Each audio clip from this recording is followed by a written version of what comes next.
Hello lovers, in this video we're going to be going through the whole of Edexcel GCSE Biology Paper 1. Now there is a lot in this video. If you just want the foundation content, that is a separate video, but what I've done for you is timestamps all the different parts, so you can jump between the parts if you just want to focus on a specific bit of revision. You can also use the description down below to get our predicted papers, our walkthroughs of the predicted papers, and then over on the website there's set 3 questions, 3 flashcards to go with each section of the video to make sure you can revise absolutely everything.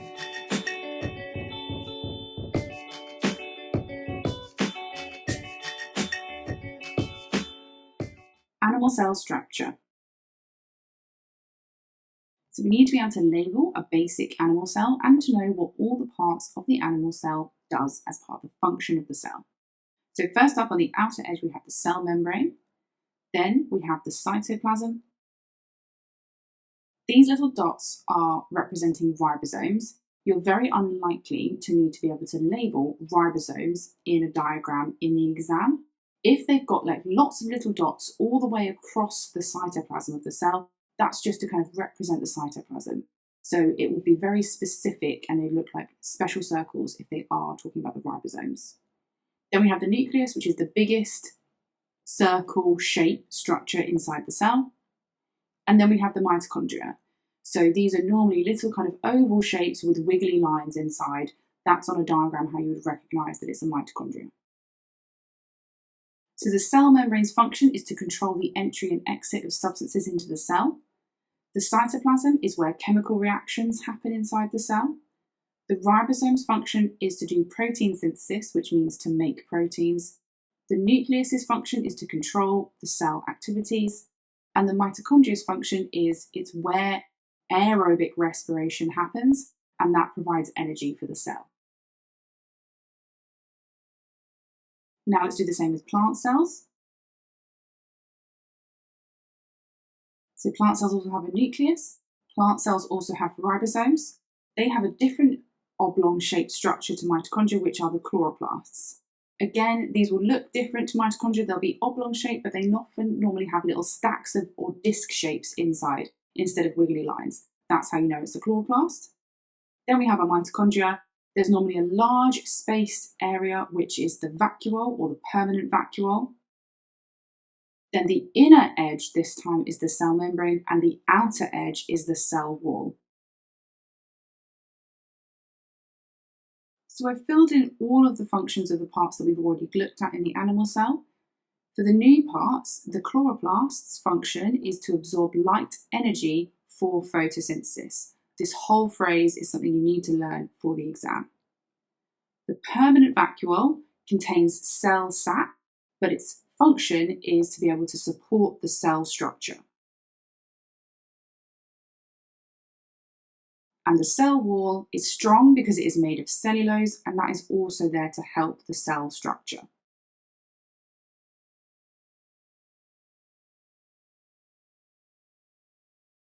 If you're comparing animal and plant cells, there are only 3 differences, which we've already spoken about. So the 3 features that are found in plant cells that are not found in animal cells are the cell wall, the vacuole, and the chloroplasts. Otherwise, everything else is the same.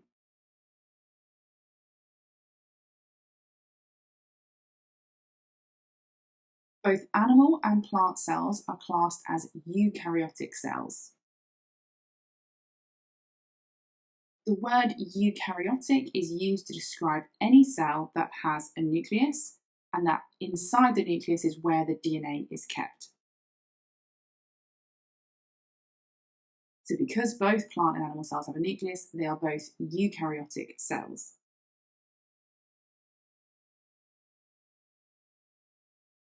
Prokaryotic cells is a different type of cell. These cells do not have a nucleus. The name prokaryotic literally means before the nucleus. So they evolved before a nucleus became a structure in cells, so they are without a nucleus. An example of a prokaryotic cell is a bacterial cell, and their DNA is just found in the cytoplasm floating around, not inside a nucleus. We need to be able to label structures in bacterial cells as an example of prokaryotic cells. So they also have a cell membrane, their inner layer around the edge. They also have cytoplasm. They have sometimes a different structure called a flagellum, but not all bacterial cells have this. They have little loops called plasmids. They have ribosomes. Their DNA or their chromosome is just floating in the middle in the nucleus, as we said. And they have a cell wall, but it's a bacterial cell wall that is not made of cellulose. So again, I've put on the functions for the parts that we're familiar with. For the flagellum, again, remember only some bacteria have this, not all, but it's used for moving around or swimming. So the plasmids are small extra loops of DNA that often contain useful genes, like antibiotic resistance. The bacterial cell wall is for structure, but also for protection. We have to be able to compare prokaryotic cells and eukaryotic cells. The main two differences are that there are no mitochondria or chloroplasts in prokaryotic cells, and there is no nucleus. One similarity with plant cells is that there is a cell wall in prokaryotic cells. However, the cell wall in prokaryotic cells is not made of cellulose, so there is still a difference there.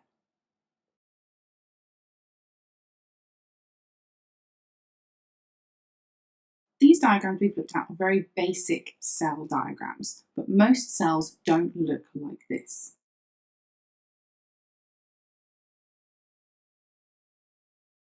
Cells change their size, shape, and internal or subcellular structures to carry out specific functions in organisms. These are known as specialized cells.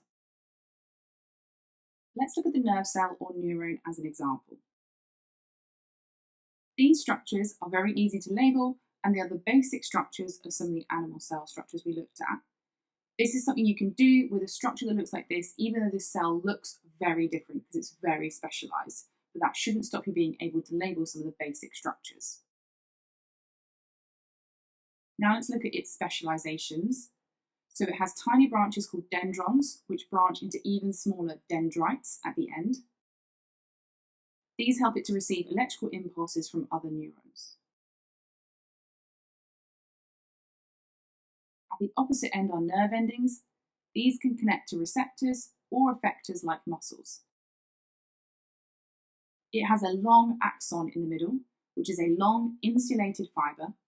The insulation is made up of something called the myelin sheath, which is formed from lipids. The reason it is long is to help it transmit electrical signals over long distances up and down the body. Let's look at some other examples of specialized animal cells. First up, the egg cell. It has a cell membrane. The special thing about the cell membrane is that it can change after fertilization to prevent any more sperm from entering the egg. It has a haploid nucleus, which just means it has half the number of chromosomes, and it provides the DNA for fertilization with the sperm cell. And the cytoplasm of the egg cell contains a lot of nutrients to help support the growing embryo. A sperm cell, the obvious specialization is it has a tail for swimming to the egg. It has lots of mitochondria to provide energy for swimming to the egg. So you need to say lots of, because obviously every cell contains mitochondria. So make sure you say it has lots or many. It has a haploid nucleus, again, same as the egg cell for DNA for fertilization. And it has something called an acrosome at the tip of its head, which contains enzymes that help it to digest the egg cell membrane to actually get so that the nuclei can fuse together. A ciliated epithelial cell. These are found lining the airways.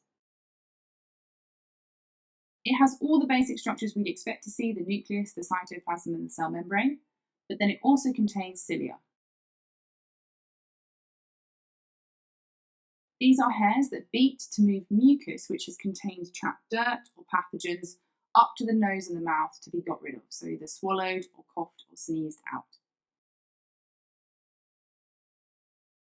So just remember that all specialized cells will have the basic structures of either an animal cell or a plant cell, and they might just have the structures in different numbers, size, or shape, and they may have some extras that you wouldn't expect to see in a normal animal cell to help them carry out their function. Microscopes. This is an optical or light microscope which you may have used in school. Initially they had mirrors which would reflect sunlight or lamplight, but now we have electric bulbs in the bottom, and the light travels up through a glass slide, through objective magnifying lenses and into the eye of the person looking down the microscope. The reason that we have microscopes is because they magnify images.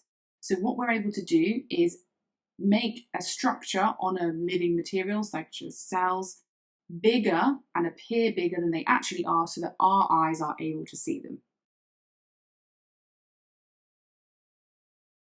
We can calculate the magnification of a microscope by doing the image size, so the image that we see from the microscope, what we can measure in that, divided by the actual size of the object we're looking at in real life. So this is basically telling you how many times we have multiplied the size of the real object in order to be able to see it in the image. Optical or light microscopes are great and they've been able to show us many things, but we're only able to see like the nucleus inside a cell and just about mitochondria at about 1,500 times. But really that's the level of detail we can go to. Anything smaller than mitochondria like ribosomes, we're just not able to see using a light microscope. Electron microscopes are one of the newer technology microscopes we have. They have much higher magnification and resolution ability than a light microscope. This means we can see more structures that are smaller than with a light microscope, and the reason is because the microscope has the ability to see separate objects clearly at high magnification, which is what is meant by resolution. They're really important in terms of our discoveries because we've been allowed therefore to see inside cells in way more detail, and even inside subcellular structures like mitochondria and chloroplasts. And even in the smallest of organisms like bacteria, we've been able to see detail inside. It's been an important development in understanding life on Earth. In biology, we work with small numbers and we need to use them to compare sizes of different structures. We also need to use standard form because the numbers are so small, and we will need to be able to convert between the different units. So I've got a scale here where you can see it goes all the way from 0.1 nanometers, which is the smallest, which is an atom, all the way up to about a millimeter, which is a grain of sand, which we can see. So we need to know that we've always got millimeters, and that milli prefix is anything that is 10 to the minus 3 or 0.001 meters. Then we have 100 micrometers, 10 micrometers, and 1 micrometer.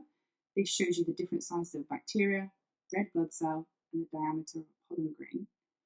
So these all have micro or micrometers. So the micro measurement is about 10 to the minus 6 or 0.00001 meters. And then we have the nanometers. So 100 nanometers wide would be a virus, all the way down, as we said, to the 0.1 nanometers, which is an atom, which is something that is only just visible with an electron microscope. So nano measurements are 10 to the minus 9 or 0.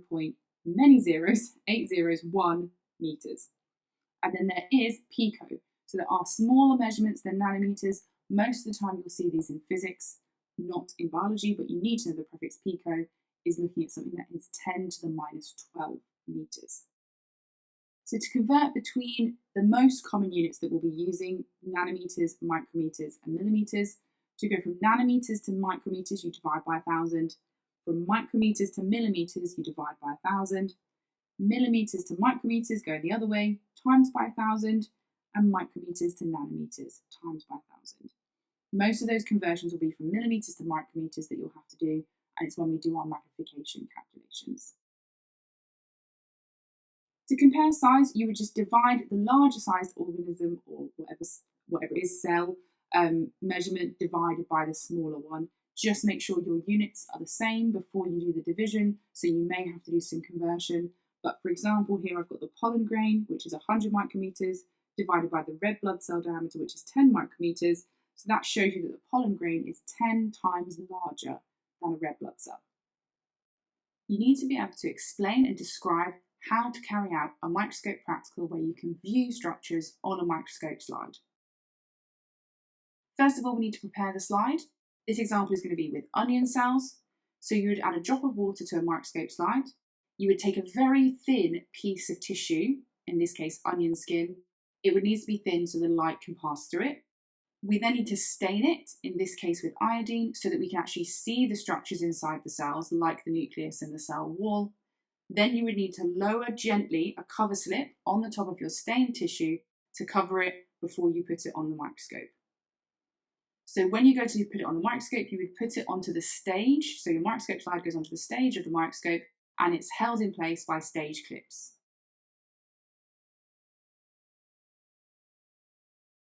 Then you would need to rotate the objective lenses to the lowest power first. This is normally about 4 times.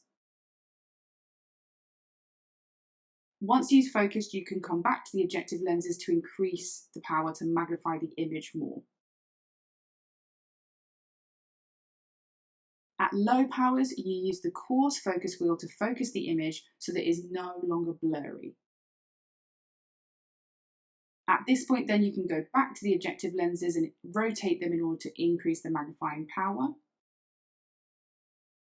And then at high magnifications, you're going to use the fine focus wheel to make your image focused at a higher magnification. There are 3 main factors that affect the rate of enzyme reactions. The first one is temperature. We should recognize the graph looks kind of like an asymmetrical mountain shape. So as the temperature increases at A, there is low kinetic energy to start with, so there is a low rate of reaction, but the rate increases as temperature increases and the amount of kinetic energy increases. We have the optimum temperature at B, where the rate of reaction is fastest, and then at C, the enzyme is denatured. So at high temperatures, we change the shape of the active site of the enzyme so it can no longer bind to the substrate. pH is a more symmetrical mountain shape, often thinner or narrower. We have the optimum pH for the enzyme, and then outside of that optimum at B, either side, the rate of reaction will decrease as the pH causes the active site to change shape, so no more binding to the substrate because again the enzyme is denatured. And finally, substrate concentration. As the substrate concentration increases, then we have more collisions between the substrate and the enzyme, so the rate of reaction increases at A. But the graph will level off even if more substrate is added, because there'll be more substrate than there is enzyme, so all the enzyme active sites are full and we have the maximum rate of reaction reached. So at B, the enzyme concentration is the limiting factor and is the reason the rate won't go any higher. There are many ways that you can measure the rate of an enzyme reaction, and you could be given lots of different examples in the exam. The independent variable could be pH or temperature or substrate concentration, because changing all of these can affect the rate of an enzyme reaction. Depending on what the reaction is and what you're measuring, it's going to change the dependent variable. So you could measure a colour change using an indicator, so the time it takes for a colour to change to indicate that a substrate has been used up. You could measure the mass or volume of the product of an enzyme reaction. You could measure a change in pH. So for example, when lipids break down, they produce fatty acids. So the pH will decrease as more fatty acids are produced over time. So you can measure this with a pH meter. There are also control variables for each experiment, but similar ones will be things like volumes of solutions, the concentrations of solutions, and then pH or temperature, whichever one you are not changing as your independent variable. The example you may have looked at is starch and amylase. Our example is going to use pH buffers to change the pH of the enzyme and substrate solutions. Our control variables would be using the same concentration and volume of both the substrate and the enzyme. And then we can measure the time that it takes for iodine to stop changing blue-black to show that all the starch is digested. So taking small samples of the mixture solution every 30 seconds, testing it with iodine until it no longer turns blue-black to show that all of that starch has been digested by the amylase enzyme. Here is a graph of our expected results. So we have our optimum pH where we have the fastest rate of reaction. This is usually around pH 7 or neutral for most enzymes from the body, with the exception of protease enzymes that are found in the stomach. Their optimum pH is more like 2 or 3 because it's an acidic condition that they are adapted for. And then obviously outside of the optimum, we have our rate decreasing as the enzyme is denatured, the active sites change shape. Here's the diagram of the labelled digestive system. You should hopefully know this from Key Stage 3 and be able to label one of these exactly like this yourself. The salivary glands in the mouth secrete saliva that contains the enzyme amylase. This digests carbohydrates. So an example is starch, which would be the substrate.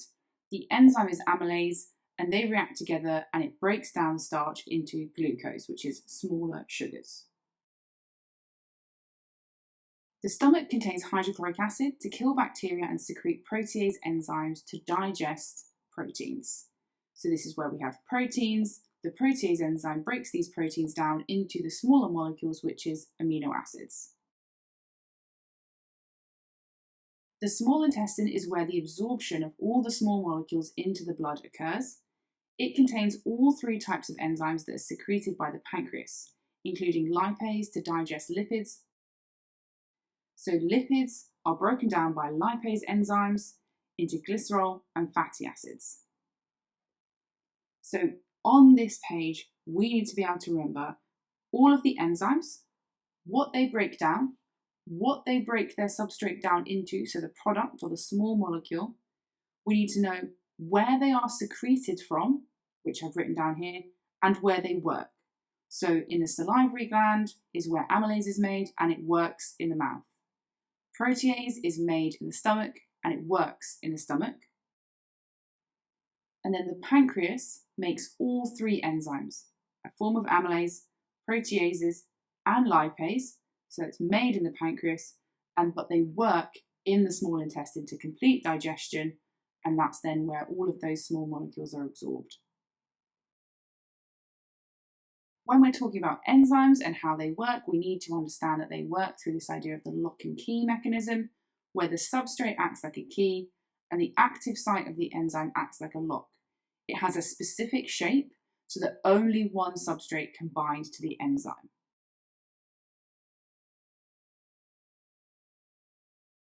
Digestive enzymes are really important because they break down large insoluble molecules to small soluble molecules which can be absorbed through the cell membranes and into the blood to be transported and built into new molecules or for respiration in all the cells in the body. Amino acids are used by the cell to build proteins, for example hemoglobin, antibodies, enzymes, collagen and keratin. Glucose can be used to build other carbohydrates like glycogen as an energy store, or they can be used directly in respiration to release energy for cells. The fatty acids and glycerol can be used again to make lipids, which can act as an energy store, or they can act as insulation. The rate of enzyme action, or the rate of enzyme-controlled reactions, can be affected by a few things. One of them is temperature. If you increase the temperature, you'll increase the rate of reaction, unless it gets too high and then the enzyme will become denatured. pH is also a factor that affects enzymes. Outside of the optimum pH for an enzyme, it can denature and therefore slow down the rate. And surface area of a substrate or the concentration of a substrate, if you increase this, it will increase the rate of reaction because there's more substrate and more surface area for the enzyme to bind to. When we say denatured, what we mean is the active site changes shape and therefore it can no longer bind to the substrate. For all those molecules we've talked about during digestion, we need to be able to show how we can identify these different molecules in food using various chemical tests. For starch, you would add iodine, and if starch is present, there'll be a colour change from yellow-brown to blue-black. You must say blue-black, or you can say black in the exam, but you cannot just say blue. because this is the colour of other test reagents. For proteins, you would add biuret reagent. The colour change, if protein is present, is from blue to purple. For glucose, you would add Benedict's reagent. We must spell this with a capital letter, same as biuret, because they are named after people. And you must heat it up. It will not work at room temperature. You should say heat, boil, or specify it's over 80 degrees. If glucose is present, there'll be a colour change from light blue to brick red. For lipids, you would add ethanol, then add water, and shake to mix it together, and a cloudy white emulsion will form. A negative result for any of these tests would be no colour change. So staying yellow-brown for starch, staying light blue for protein and glucose, and then no emulsion present for lipids. Calorimetry is used to determine the energy content of food. Calorimetry involves using a piece of equipment known as a calorimeter. A small sample of the food is burned inside the chamber. The energy given off is used to heat the water around the chamber. The temperature change of the water is then measured, and this can then be converted into joules of energy.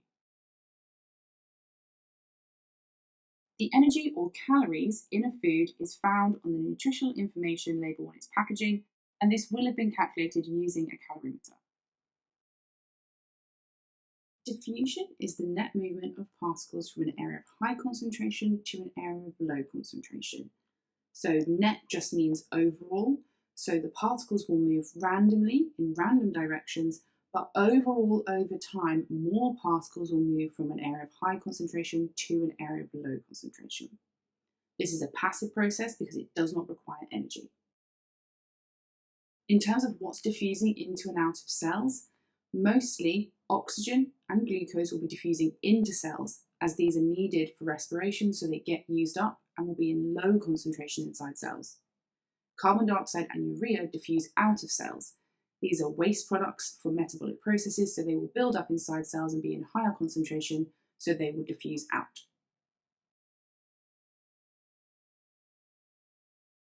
Osmosis is the net movement of water molecules from a dilute solution to a more concentrated solution through a semi-permeable membrane. It's really important when you're writing this definition in the exam that you say water molecules, because it's only water that moves by osmosis, and that you get the dilute and concentrated the right way round, and you don't forget to add the part about a semi-permeable membrane. This could be a 3-mark definition, so it's important to have all of that learned as part of your definition for osmosis.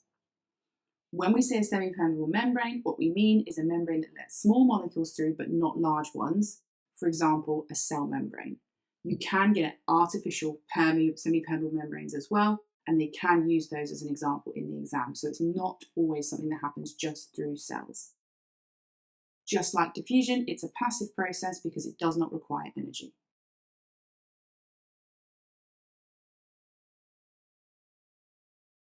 Water will move into or out of cells by osmosis depending on the difference in concentration of the cytoplasm of the cell, so inside the cell, compared to any solutions outside of the cell. Just like diffusion, it's affected by the same factors: temperature, surface area, and concentration gradient. If you increase the temperature, or if you increase the surface area, or you increase the concentration gradient or difference, then faster osmosis will occur. There are 3 conditions, and we have to know what would happen to animal and plant cells in each of these conditions. Cells that are in a dilute solution, such as pure water, water will move into cells by osmosis because there is more water outside of the cells than in the cytoplasm of the cells. Animal cells can swell and they can burst. Plant cells will swell up, but they don't burst due to their cell wall stopping that from happening.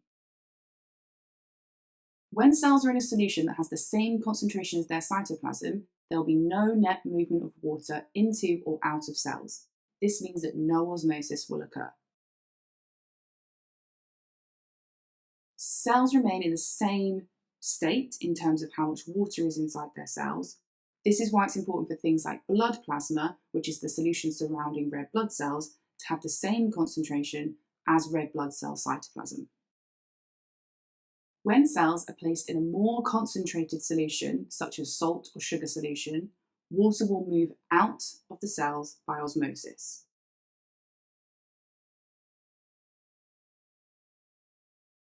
Animal cells can shrink and shrivel up. In plant cells, they don't shrink and shrivel up as much because their cell wall is very strong and stays pretty much in its shape. But the vacuole will shrink and the cytoplasm can pull away from the cell wall in extreme circumstances. Now you'll notice in each of these I've used the same phrase about where water is moving to and from, and I've used the phrase by osmosis. That is really important. If you are answering an osmosis question in the exam, you have to use the word osmosis when you're describing not only where the water moves from and to, but how it moves, as in by osmosis. We need to be able to explain how we can do practical methods in order to observe osmosis happening. So this is an example, and most of the examples you'll see are where we use different concentrations of either salt or sugar solution, and we put a piece of plant tissue into that solution. This can be any plant tissue: aubergine, potato, red pepper, carrot. It doesn't matter what the tissue is, as long as it's got plant cells, because these cells will not shrivel or burst. We want them to just change in terms of their mass. And then we have to make sure that we keep all of our control variables correct to make sure that we're just observing what's happening to those cells as a result of being in the different concentrations of the solution. So in nearly every example of this practical, your independent variable is the concentration of solution, because that is what is being changed. Your dependent variable is the mass of tissue, or the change in mass of tissue from before and after the experiment. This makes sense because if cells gain water by osmosis, they'll increase in mass, and if they lose water by osmosis, they will decrease in mass. There are many control variables in this experiment. For example, the volume of solution. The time that the plant tissue spends in the solution should be the same for all the different concentrations. The length and volume of the tissue pieces, so how you've cut them, they should all be the same size, but rather than saying size, use the words length and volume, because we're trying to make sure that they have the same surface area to volume ratio, because that can affect the rate of osmosis. The same type of tissue should be used, so from the same potato or from the same type of potato, for an example, so that there isn't differences between the cytoplasm of the cells. There should be no skin on any pieces of tissue, because skin is made up of a different type of cells and this can be waterproof, so this can affect osmosis. The temperature of the solution should also be the same. You can either do this experiment in a water bath to keep it the same temperature, or at room temperature is fine.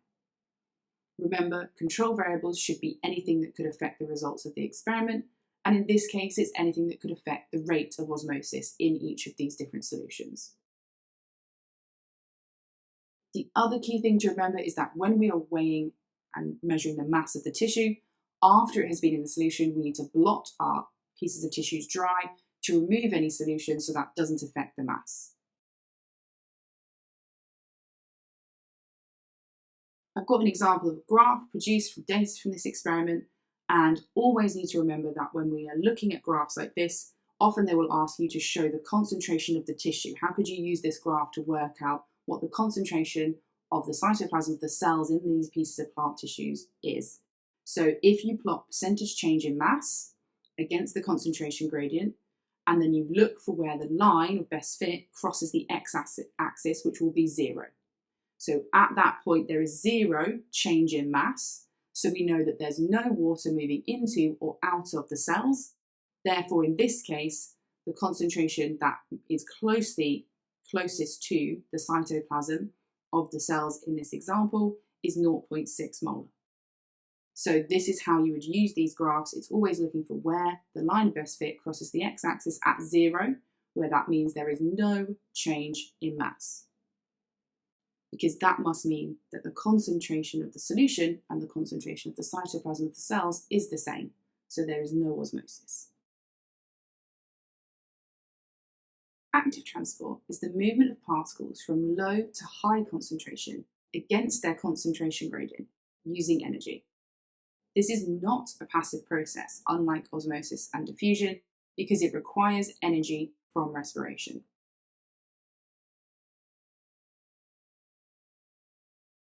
Unlike osmosis and diffusion, the rate of active transport is not going to be affected by the same factors. It's mostly affected by the rate of respiration. As the rate of respiration increases, the rate of active transport increases. This means that it can be affected by the number of mitochondria in a cell or the availability of oxygen. If this isn't there or present, then less active transport is going to be able to take place because there'll be less respiration happening. It can also be affected by the number of carrier proteins. So the reason active transport requires energy is because we're using proteins in the cell membranes to actively change shape and move molecules from one side of the membrane to the other. We need to know two examples of where active transport occurs in cells. Plants, it's the root hair cells. These transport mineral ions against their concentration gradient from the soil into the root hair cell. The animal example can be found in the cells that are around the villi, which line the small intestine.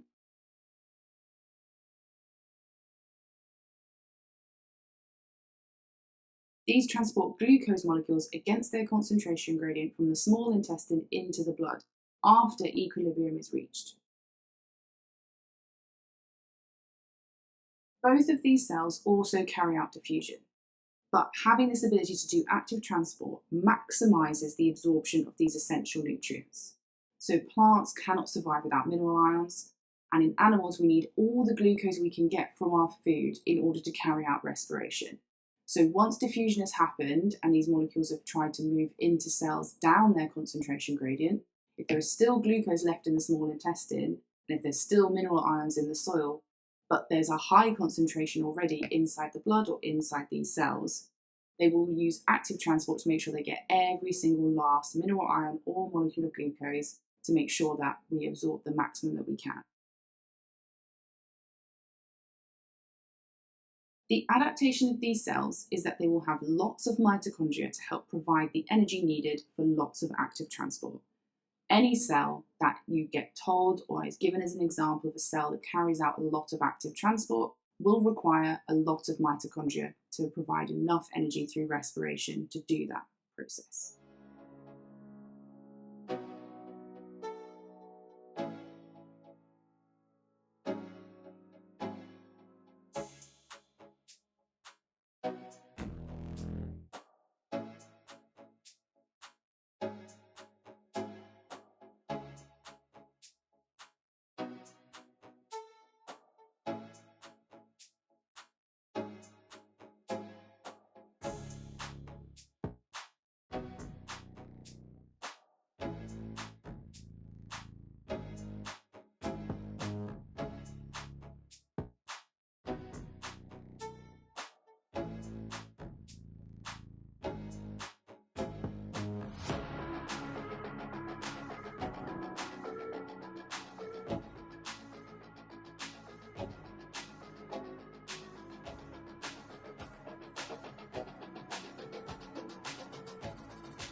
Chromosomes.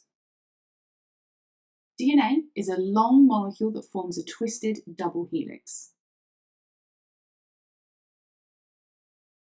Sections of DNA are called genes. DNA is a really long molecule, so it has to coil up and coil up and coil up to form solid structures called chromosomes to fit inside the nucleus. Inside the nucleus, chromosomes are normally arranged in pairs. You can see them here in humans. There are 23 pairs of chromosomes in the nucleus of every cell in the body.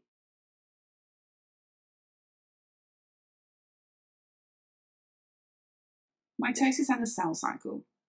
The cell cycle is the process that all cells go through to prepare for cell division and then to divide, and then it starts again as soon as they've divided. The majority of the cell cycle is spent in interphase, which is where the cell is preparing for division. So it replicates its DNA, so it doubles it.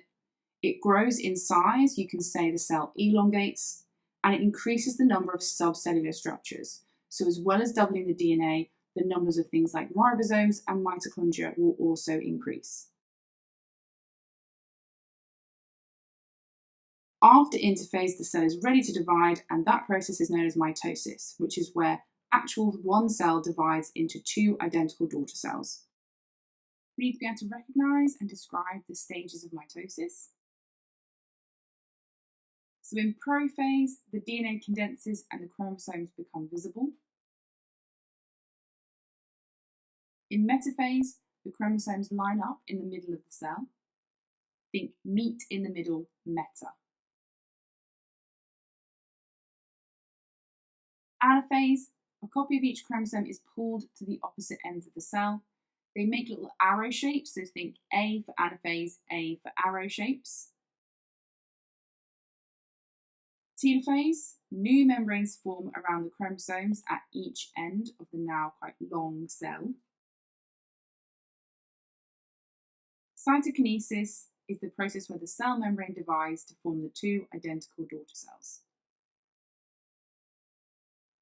I remember the phrase IPMAT just to help me remember the order and get it the right way round. So you've got interphase, prophase, metaphase, anaphase, telophase, and then you've got cytokinesis at the end. But IPMAT is a nice way of just remembering the first letter of each stage. Cancer is a non-communicable disease where uncontrollable cell division causes tumours to form. There is some damage to the cell, normally to the DNA.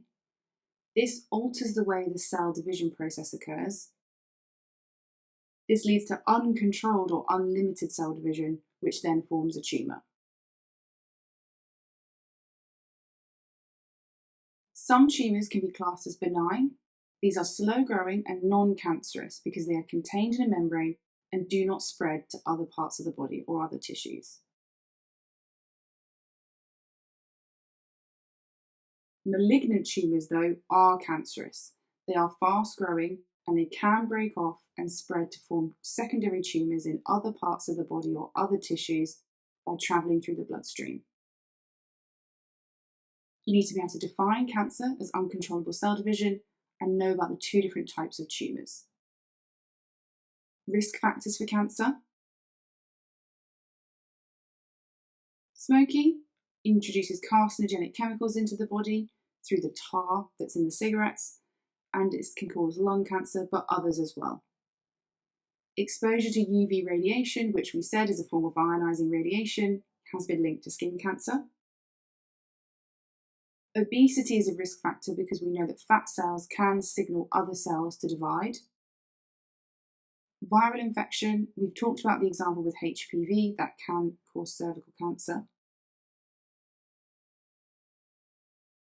Some cancers can be caused by genetic factors, so either mutations in DNA or inherited genes that can increase your chance of getting a certain cancer.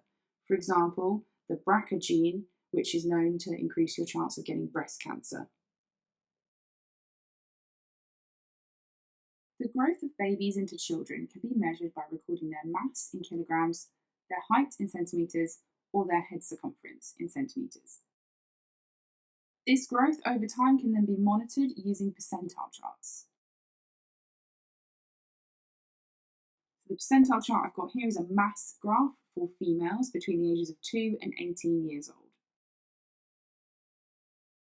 If a child falls on their 90th percentile, for example, for their age, then every 100 children, there would be 10 children that would be heavier than them and 90 that would be lighter than them. You can measure this by plotting their mass on their appropriate age line and seeing what percentile line they're closest to. Health professionals could be concerned if a child changes percentile for their age over time. So if they dropped from the 90th percentile to the 50th percentile, that could be an issue because that could indicate a health problem. Their mass will change over time and they should stay roughly on the same percentile over their growth spurt. Cell differentiation. Cells become specialised through the process of differentiation.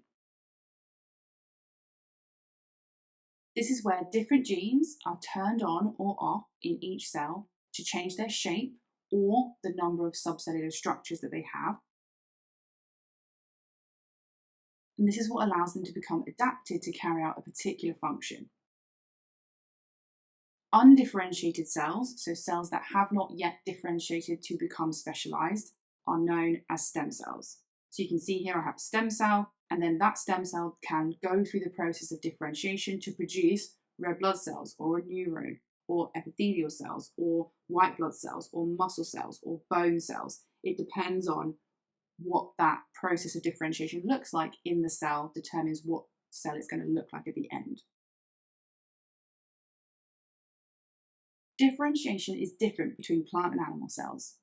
Plant cells mostly have the ability to differentiate throughout their whole life, which is what makes cloning plants possible, because you can cut off a piece of leaf or stem tissue, and those cells can differentiate into root cells, and you can create a new plant that way.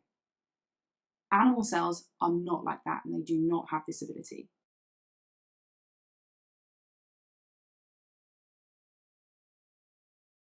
Most animal cells differentiate in an early stage, and once they're specialized, very few of them can change or become stem cells again.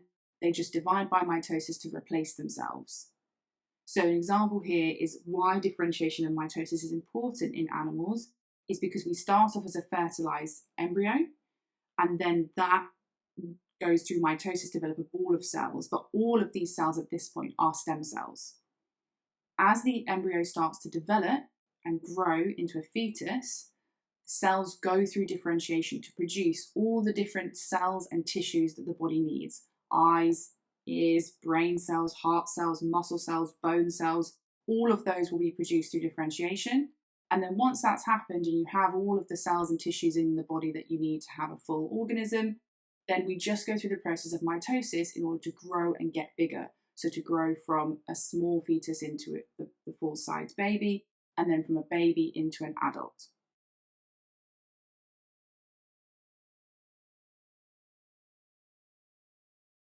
Stem cells. Stem cells are undifferentiated cells which can produce different cell types through the process of differentiation. We've looked at these already before. There are 3 different types of stem cells, or sources of stem cells, that we have to know. The first is embryonic stem cells. These can differentiate into nearly any type of animal cell. Adult stem cells, which can be found in bone marrow, can differentiate into some type of animal cells, for example blood cells, but not all types of animal cells.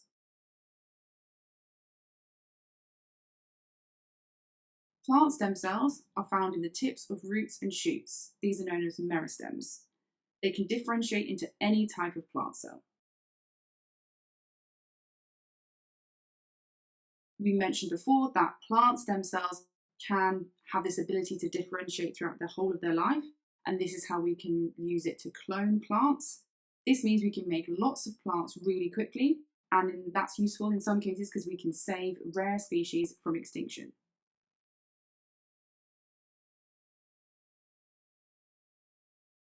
Therapeutic cloning can be used to produce embryonic stem cells that are genetically identical to the patient. These stem cells can now be used to grow new cells that can replace the damaged ones that the patient needs. For example, blood cells after maybe a cancer treatment. To treat paralysis, we can grow nerve cells or nerve tissue when that's been damaged in the spine, for example, or pancreatic cells to treat type 1 diabetes. There are some ethical issues around using embryonic stem cells. There is an objection to the fact that the embryo cannot consent to be used, unlike if adult stem cells are taken from a patient that is able to consent. And the concept of an embryo being a potential life mean that unused embryos being destroyed is not accepted by some people. There is also a risk of viral infection transfer, especially if the stem cells are coming from another person, or potentially a cancer, because stem cells can divide rapidly, so inputting dividing cells into the body could lead to a tumour. The brain. The brain is a complex organ that controls human behaviour. It is made of billions of interconnected neurons, but it has different areas that are responsible for different functions, and we need to be able to label them and say what they do. The cerebral cortex controls conscious thoughts, language, memory, intelligence. These are known as the higher brain functions. The cerebellum, it coordinates muscle contractions and helps with balance and control of the body. The medulla oblongata controls unconscious behaviours like heart and breathing rate. So these are things that you don't think about, that you can't control by thinking. They just happen automatically. We need to be able to explain how the brain is studied and how brain disorders can be treated.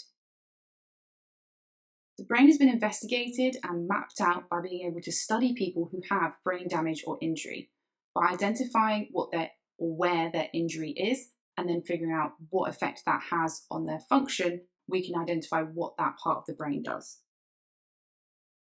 They've also identified what parts of the brain do by electrically stimulating the brain or measuring electrical activity in the brain using a machine that's called an EEG. MRI scans and other scans can be used to visualize the brain structure. Here's a picture of an MRI here. There are ethical issues with studying people with brain damage that we have to think about, like getting their consent for this type of study on their behaviour. The reason we need to use imaging and electrical stimulation is because the brain is inside a skull, so it's hard to access and to see how it works and treat it. Using these electrical techniques, though, has been able to help with diagnosing and treating certain disorders like epilepsy. There are some other issues with diagnosing and treating issues with the brain. It's a complex and delicate organ. Complex meaning that it's not fully understood yet, so we don't know exactly what every part does and how. And it's delicate, which means it can be easily damaged during surgery. It's hard to access. As we said, it was in the skull, and nervous tissue is difficult to repair or replace. There is also an issue that not all drugs are able to reach the brain due to special membranes that coat it. We need to be able to describe the structure and function of the nervous system. The nervous system is made up of two main parts: the central nervous system, or CNS, which is made up of the brain and the spinal cord, and then the nerves which come out of the spinal cord, which are bundles of nerve cells. The nervous system works to allow humans to react to their surroundings and coordinate their responses. Nerves transmit electrical impulses to send information. So this is the same sequence that we saw before in that cycle. We're going to look at a specific example for the nervous system. So a change is caused by a stimulus, so something changes in the internal or external environment. It's detected by a receptor, and that detects the stimulus, and these receptors are normally found in sense organs, which are part of the nervous system. So your eyes, your skin, your nose, your ears, your mouth, and your muscles, which detect stretch. They will send electrical impulses to the coordinator, which is normally the central nervous system. It could be the spinal cord or the brain. They then send electrical impulses along nerves to the effector, and this will be a muscle or a gland. And the response will either be to release the hormone or to contract if it's a muscle. And the response brings about the change in the body. So for example, if a muscle contracts, something in the body could move. So don't forget that between all of these, from the receptor to the coordinator, and from the coordinator to the effector, there will be a nerve that will be sending the electrical impulse, that is the information that's travelling between these different organs. We need to know specifically about a certain type of response called reflex action. Reflexes are special because they are unconscious, so they do not involve the brain. So you don't think about these actions, they just happen. They only involve 3 neurons, and so they are known as the reflex arc. They are designed to keep the body safe from harm or injury. There are only a few examples of true reflex actions: the knee-jerk response, your pupil response to light, blinking if something comes near your eye, or coughing and sneezing if you inhale some particles. The other example is the example we've got here to look at in the diagram, which is moving your hand or something, part of your body, away from pain. So the stimulus here is that sharp pin is going to prick the skin. This is detected by a receptor in the skin, which sends an electrical impulse along the sensory neuron. The sensory neuron is always connected to a sense organ, so that's how to remember it: sensory neuron, sense organ. Then that connects to a relay neuron, which is found inside the coordinator, which is the spinal cord. In this case, the brain is not coordinating the response because it's a reflex action and it needs to be really fast. Then the relay neuron sends an impulse to the motor neuron, which goes back out and connects to an effector. So motor, think motor like a car or movement. It's connected to the effector, which is often a muscle, which contracts to cause movement. So think motor move, motor muscle. So then the muscle is going to contract in order for you to move your arm or hand to pull your finger away from the pain. So this is an example of a reflex arc. Using the three neurons, they're always going to be in that order: sensory neuron connected to a receptor, relay neuron in the spinal cord, motor neuron attached to an effector. I've circled the gap between the relay neuron and the motor neuron as an example of a synapse. This is the name for the gap between two neurons. It's where a chemical is released which diffuses across the gap and binds to receptors on the next neuron to trigger the electrical impulse. So this is how one neuron triggers an electrical impulse in another neuron across this gap, by releasing a chemical that diffuses across, binds to receptors, and it starts the electrical impulse in the next neuron. We need to know an example of how we can measure reaction time as part of a practical method. So normally we use the ruler drop test, but you can use a computer program as well. So the ruler drop test is where you get a meter ruler and someone holds it above the thumb of the non-dominant hand of the participant. So that's your left hand if you're right-handed, for example. The ruler is then dropped randomly and without any warning. The participant has to catch the ruler as fast as they can, and the distance that's closest to the top of the thumb, which is where the 0 on the ruler should have been at the start, is recorded in centimetres. And then we use a table to convert that centimetre measurement into a reaction time in seconds. There are many independent variables that you could change in this experiment that could affect reaction time. So things like practice, so how many times have you caught the ruler, the more you do it, the faster you should get. The amount of sleep you've had, whether or not you've had caffeine, which should increase your reaction time, distractions, which can slow down reaction time, and sex and age can also contribute as a factor. The dependent variable, what we are measuring, is the distance the ruler falls before being caught in centimetres, and then obviously we can then convert that to reaction time, but we're not measuring reaction time directly like with a stop clock or anything, because that would not be accurate, because it would be measuring the person who's pushing the timer button's reactions, not the person who's catching the ruler.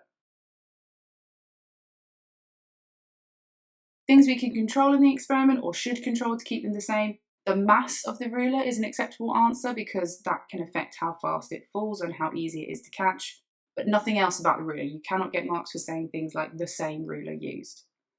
The randomness of the drop, so making sure it's truly random every single time, and making sure that the start point of the ruler should be the same every time, so you're not accidentally giving them a few centimetres.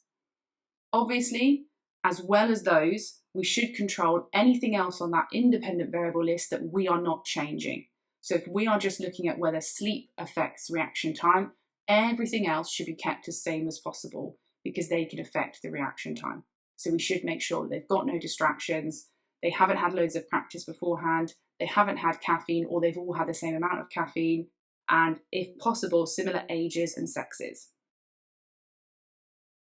One key tip to remember for the exam is that slow reactions will mean a greater or higher value of time in seconds. Faster reactions equal smaller amounts of time. People forget and see greater numbers and think that that means faster or better reactions. That's not true.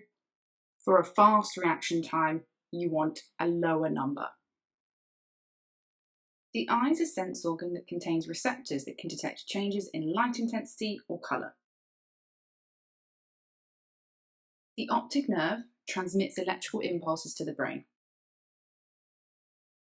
The retina contains light receptors, which are rods and cones. The sclera supports and protects the eye. The iris, these are actually muscles that control how much light enters the eye through the pupil, which is the hole in the centre. The cornea, this is a transparent layer that protects the pupil and helps to focus light. The ciliary muscles and the suspensory ligaments work together to help to control the size and shape of the lens, which I've labelled, to focus light onto the retina. The eye has two main roles: to adapt to different light intensities.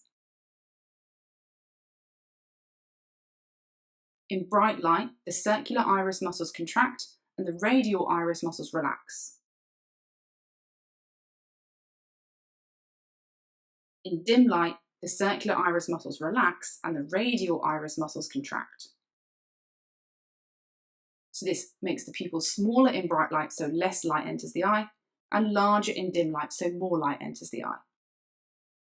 The other function of the eye is to accommodate to focus light from near or far objects. For nearby objects, the ciliary muscles contract and the suspensory ligaments loosen. This refracts the light more so that it focuses on the retina. For far away objects, the ciliary muscles relax and the suspensory ligaments tighten. This refracts the light less to focus on the retina. The change in refraction is due to the change in the size of the lens. So for nearby objects, it makes the lens thicker, which causes more refraction.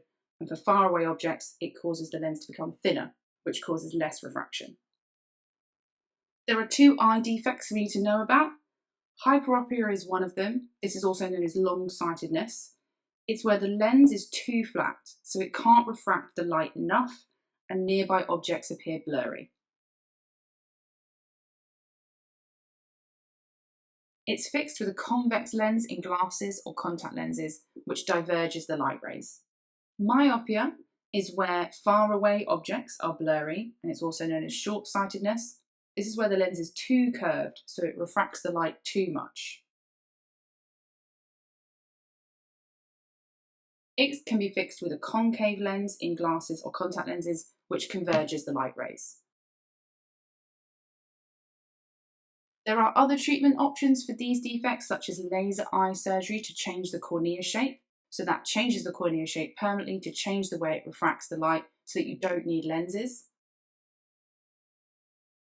Blurred vision may also be caused by a cataract or a cloudy lens, and you can have replacement surgery for the lens in that case.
Sexual reproduction involves the fusion of male and female gametes that are produced by meiosis.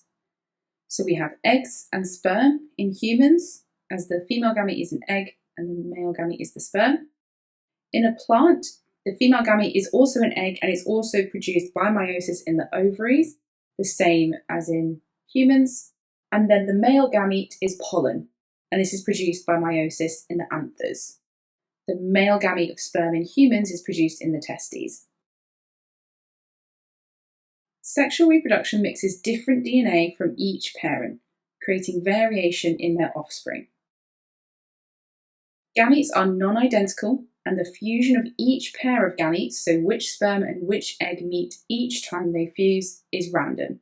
So this helps to shuffle and mix the DNA to make sure that every offspring is genetically unique. Asexual reproduction is carried out by all bacteria, some plants, and a few animals. This example diagram is bacteria dividing by binary fission, which is very similar to mitosis. No gametes are involved in asexual reproduction. There is only one parent cell, not two. There is no mixing of DNA, so there is no genetic variation in the offspring. They are all identical. It relies on mitosis instead of meiosis to produce genetically identical clones of the parent. Some organisms can reproduce both sexually and asexually, depending on their environmental conditions. Plants can reproduce sexually using flowers to make seeds. They can also reproduce asexually using runners like this strawberry here, where a new stem comes out, grows into the ground and forms roots and a new stem of its own to form a new identical plant, or things like bulbs like carrots, potatoes or onions that grow structures underground that can then be split, divided and create new identical plants.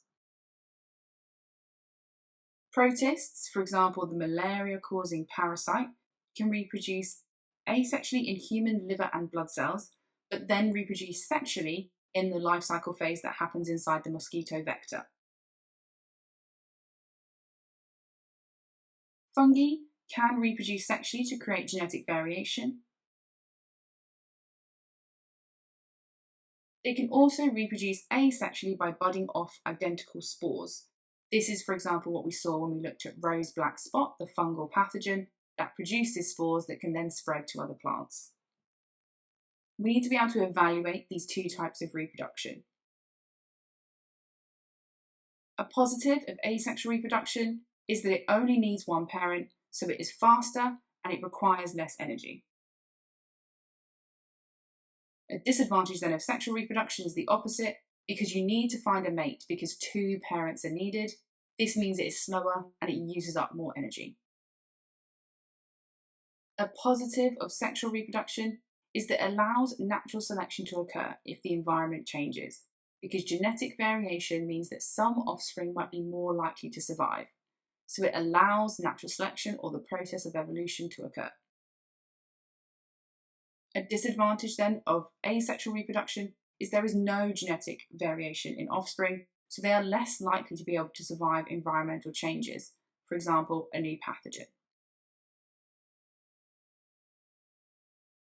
A positive of sexual reproduction for humans and our benefit is that it allows humans to selectively breed organisms for desired characteristics.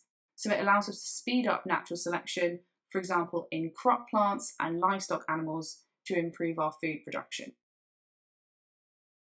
An advantage of asexual reproduction for some organisms is that they can produce many identical offspring when conditions are favourable.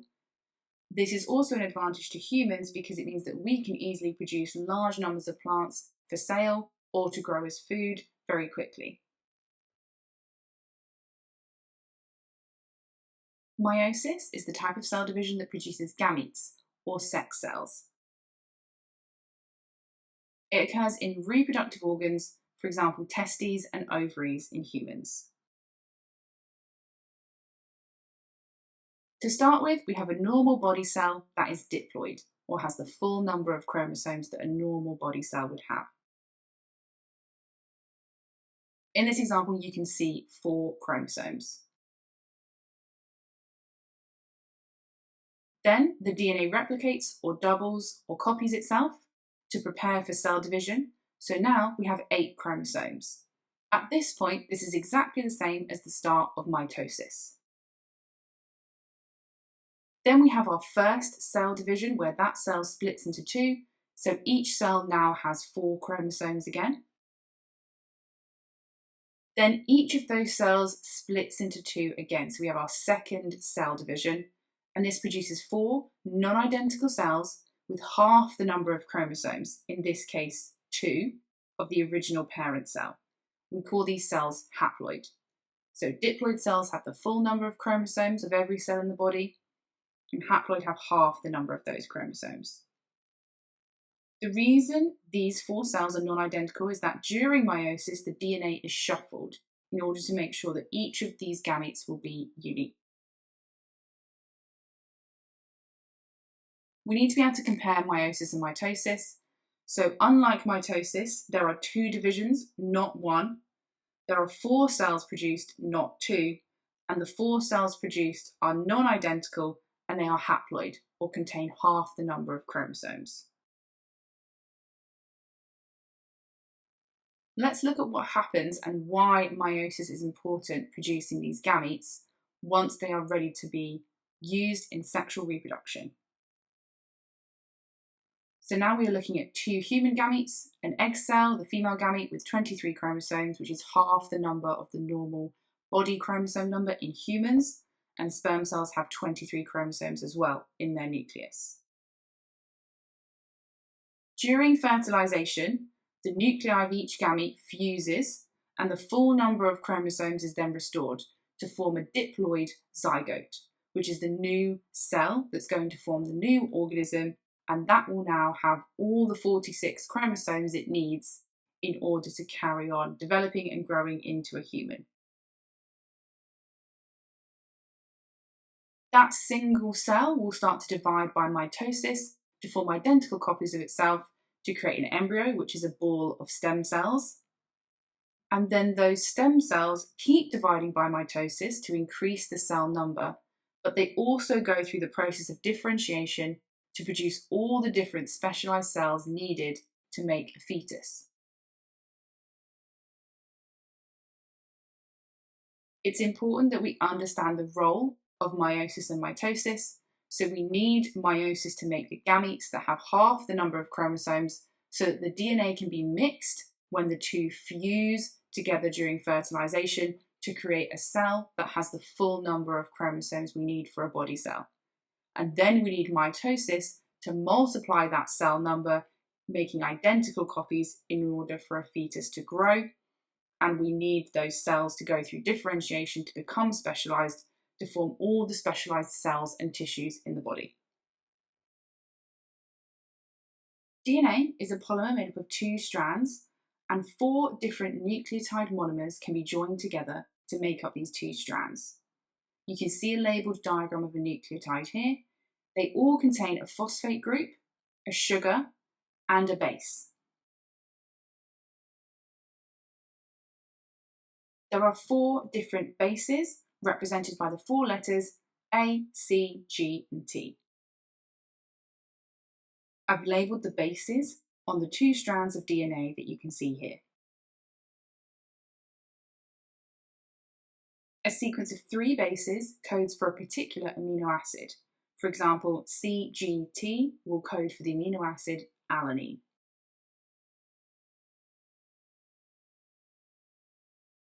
Therefore, the order of bases in the DNA code or on the DNA chain controls the order of amino acids that will then be joined together to make a particular protein when this sequence is read in order.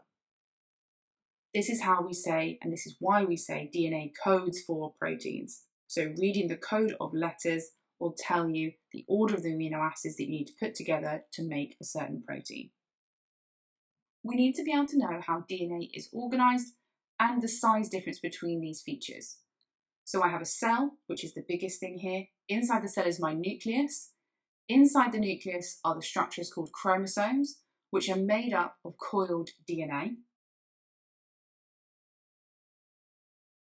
DNA is a polymer made up of 2 strands that is twisted to form what we call a double helix. You can see that twisted structure here.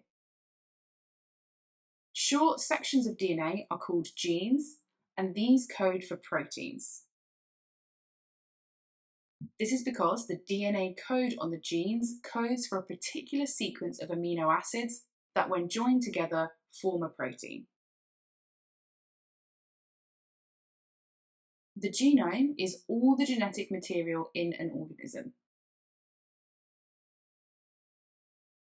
The Human Genome Project was completed in 2003. Its aims were to determine the base sequence, so the order of all the letters in the genome, identify all of the genes,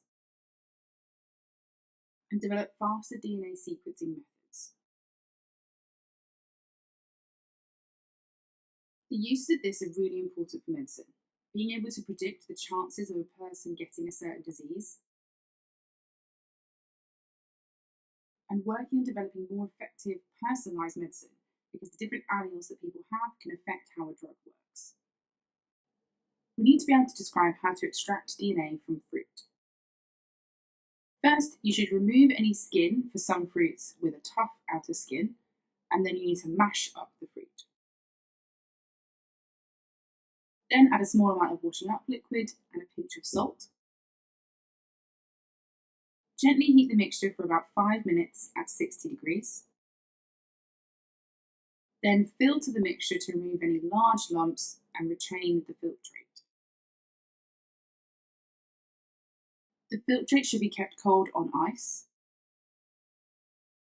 And then you need to gently pour over some ice-cold ethanol.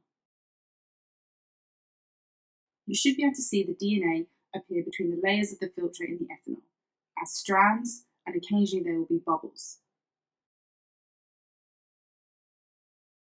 We need to know how proteins are made. RNA polymerase, the enzyme, binds to DNA and makes an mRNA template or copy strand of the gene sequence, which leaves the nucleus and travels to the ribosome, as this is where protein synthesis happens.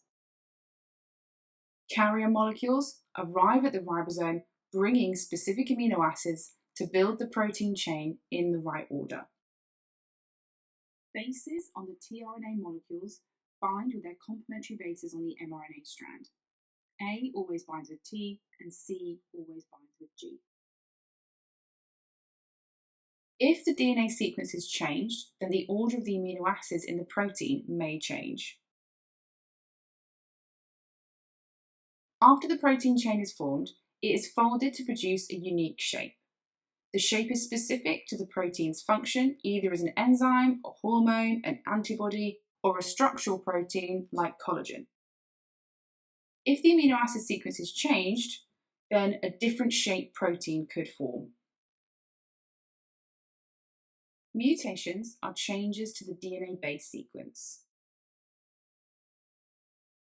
Mutations occur continuously, and most do not alter proteins or only affect them slightly, but do not change their shape or function. Very rarely, a mutation will code for an altered protein shape. For example, if an enzyme has a different shaped active site, it can no longer bind to its substrate, therefore its function has been affected by this mutation. Not all parts of DNA code for proteins. Non-coding parts of DNA control gene expression instead by switching other genes on or off. So depending on whether a mutation is in a non-coding or coding part of DNA will depend on the effect that it has. So if a mutation occurs in a non-coding piece of DNA, then it could affect the expression of another gene. If a mutation occurs in a non-coding region of DNA, it can affect gene expression by controlling whether RNA polymerase will bind to the DNA of another gene to produce the mRNA. So this can affect the amount of protein formed. If a mutation occurs in a region of DNA that does code for proteins, then the mutation can lead to the protein not being made correctly, so that it may not function. Our understanding of genetics has developed over time and through the work of many scientists. In the mid-19th century, Mendel bred plants and observed characteristics that he called units were inherited from parents unchanged. In the late 19th century, the behaviour of chromosomes during cell division was first observed. In the early 20th century, chromosomes were shown to behave like Mendel's units, so the units were found to be genes that were actually on the chromosomes. In the mid-20th century, the structure of DNA was determined, and the mechanism of how genes code for proteins was worked out. A gene is a short section of DNA that codes for a protein. An allele is a different version of a gene that gives a certain characteristic. The genotype is the alleles an organism has for a particular gene. The phenotype is the observable characteristics that an organism has based on their genotype. There are three main genotypes. Homozygous recessive. This means you have two lowercase letters to represent your alleles because both alleles in this genotype are recessive. Recessive alleles need two copies in order to be expressed in the phenotype. So for example here, the phenotype will be white flowers because both of these alleles are recessive and they both code for white petals. Homozygous dominant is a genotype where both alleles are dominant alleles. Dominant alleles are presented in the phenotype when there is only one copy of them. So you only need one allele to be dominant in the genotype for that phenotype to be expressed. Then there are heterozygous genotypes. This is where we have one dominant and one recessive allele, or two different alleles. Both, in this case, the heterozygous and the homozygous dominant genotype will produce the same phenotype, which is red flowers in this case, because both of these genotypes have at least one dominant allele for red flowers.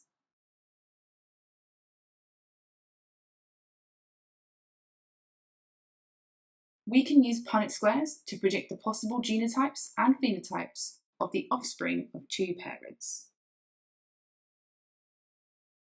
So let's look at an example where we have crossed two heterozygous red flower plants. So they're both heterozygous, so their alleles need to be one dominant and one recessive. And then we put these into the Punnett square to show what the gamete alleles could be. So each plant could either give a dominant allele big R or a recessive allele little r into their gametes. And remember, the gametes would be the eggs and the pollen in this case, as they are plants. We then fill in the Punnett square by going down and across for each box to fill in from the gamete what they would receive from the parent and put them together. So this gives us our possible offspring genotypes. So we have one homozygous dominant with two capital R's, two heterozygous offspring with one capital R and one lowercase r, and one homozygous recessive offspring with two lowercase r's. Then we can work out the phenotypes. So I've put the red and white flowers on to show you, but obviously anything that has at least one capital letter or one dominant allele will have a red flower phenotype, and then the two recessive alleles for the little r's, they will have the white flower phenotype.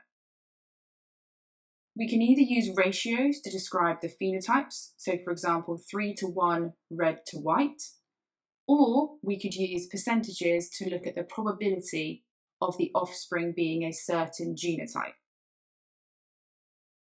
For example, we can say there's 25% chance that the offspring will be homozygous recessive.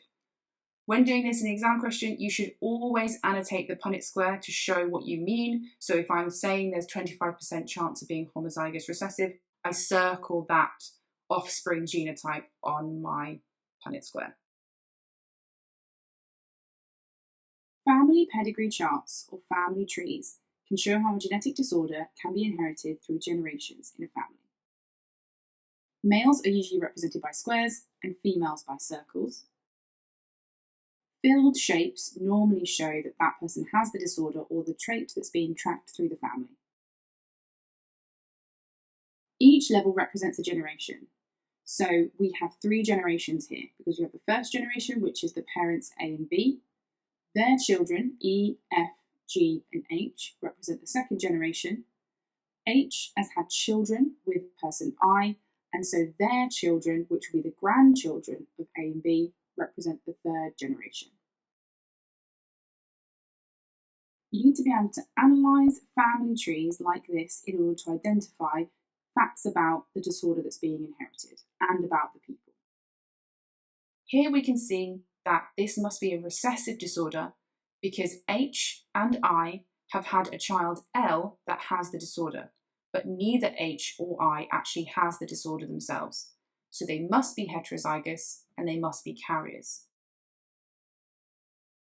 I would suggest putting letters on these family trees like this to represent the alleles to help you figure out who has what alleles or who must have what alleles in order to be able to pass on those alleles to their offspring. So for example, we know that B must also be a heterozygous carrier because A has the disorder, so they have 2 lowercase recessive alleles. And in order for F to have inherited 2 lowercase recessive alleles, then they must have got 1 from B. If K or M want to have children in the future, they may want to be genetically tested to see what their genotype is, to see if they are also carriers of the lowercase a allele for the disease, and then they can choose or make sure if they do want to have children in the future that they do not pass on this allele.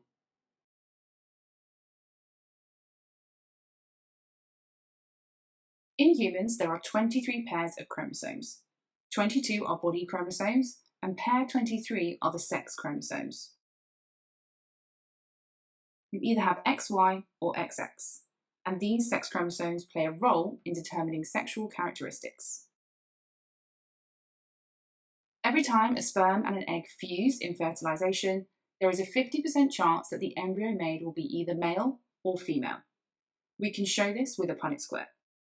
Egg alleles can only be XX, and sperm alleles could either be X or Y. There is 2 out of 4 or 50% chance of getting an XX combination, which will produce a female, and there is 2 out of 4 or 50% chance of getting an XY combination of chromosomes, which will be a male.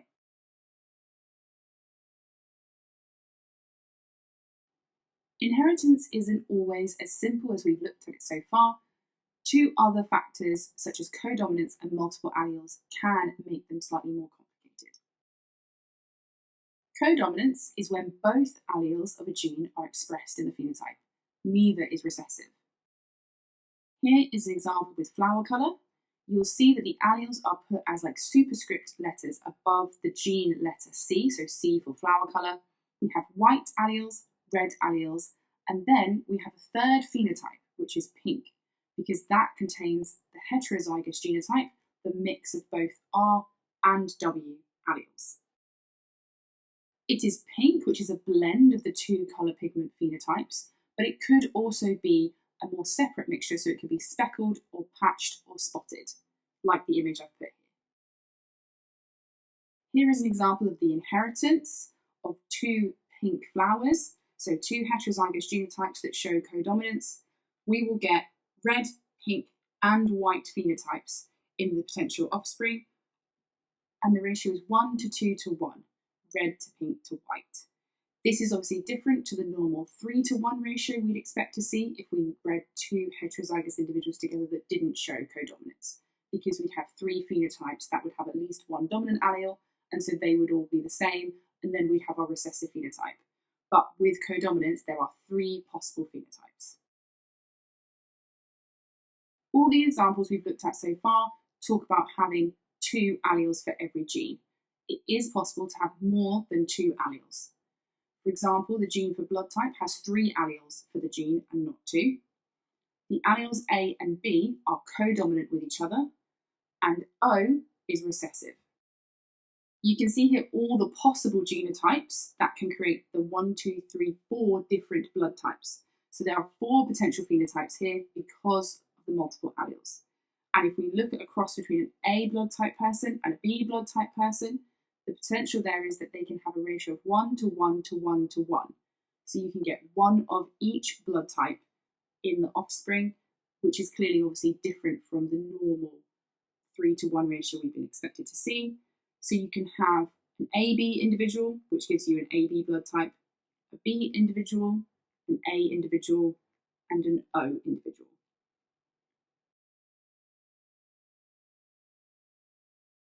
alleles for genetic disorders that appear on sex chromosomes are known as sex-linked. The Y chromosome, as you'll see here, is much smaller, so it has fewer genes than the X chromosome. Males only have one X chromosome, so they will only have one copy of all the alleles that are on the genes on that chromosome. This means if they have a recessive allele for a disorder that is carried on the X chromosome, they cannot have a dominant copy to mask its effects on the Y chromosome. An example of an X-linked, sex-linked disorder is red-green colour blindness. So the capital letter B represents not colourblind with the dominant allele, and the lowercase b represents the recessive allele that causes colour blindness. More males suffer with colour blindness because the recessive allele would be found on the X chromosome and they only have one copy. So here's an example cross between an unaffected male and then a carrier female. So the female is not colourblind because she has one dominant allele to mask the effects of the lowercase little b. So if we do the cross, we get one dominant homozygous female, one heterozygous female, one male that has the dominant allele on the X chromosome, and one male that has the recessive allele on the X chromosome. You do not put any alleles on top of the Y chromosome because they do not have alleles for this gene on the Y chromosome. We can then explain this outcome as there being 25% chance of a colourblind male with the recessive allele B on the X chromosome. There's 50% chance that the offspring will be unaffected, one male and one female. And there is a 25% chance of getting another carrier female like the female parent. All sex-linked disorders work like this. If you get an example that's different to this in the exam, as long as you know which chromosome the gene and the alleles are found on, and then you know whether it's a recessive or dominant disorder, you just do the Punnett square as normal with your X's and Y's, and then you can use the information from the question to identify the phenotypes of all the children.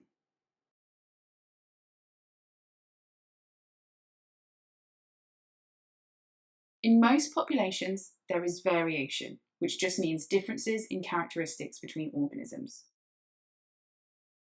Genetic variation is caused by mutation.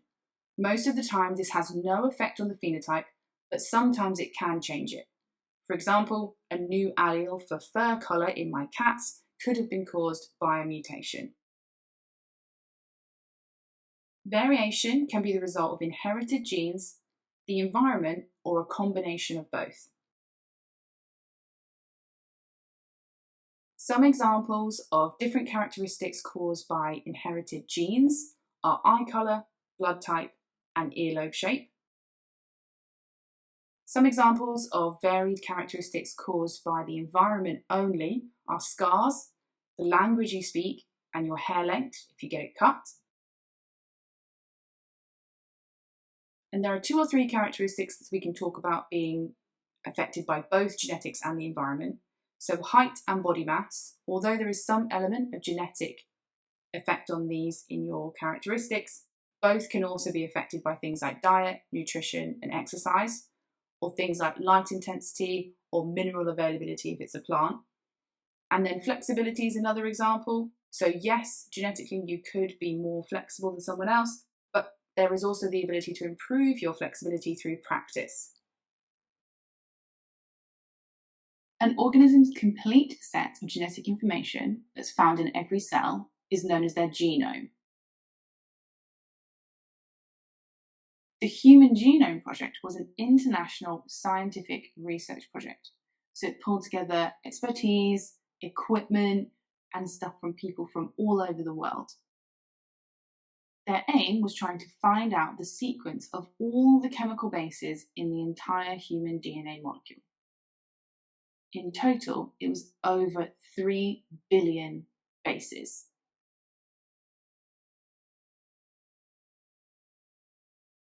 So here's a little map of their journey. It started around 1990, but it took over 10 years to sequence 100,000 genes. and we still aren't 100% sure what every single gene does.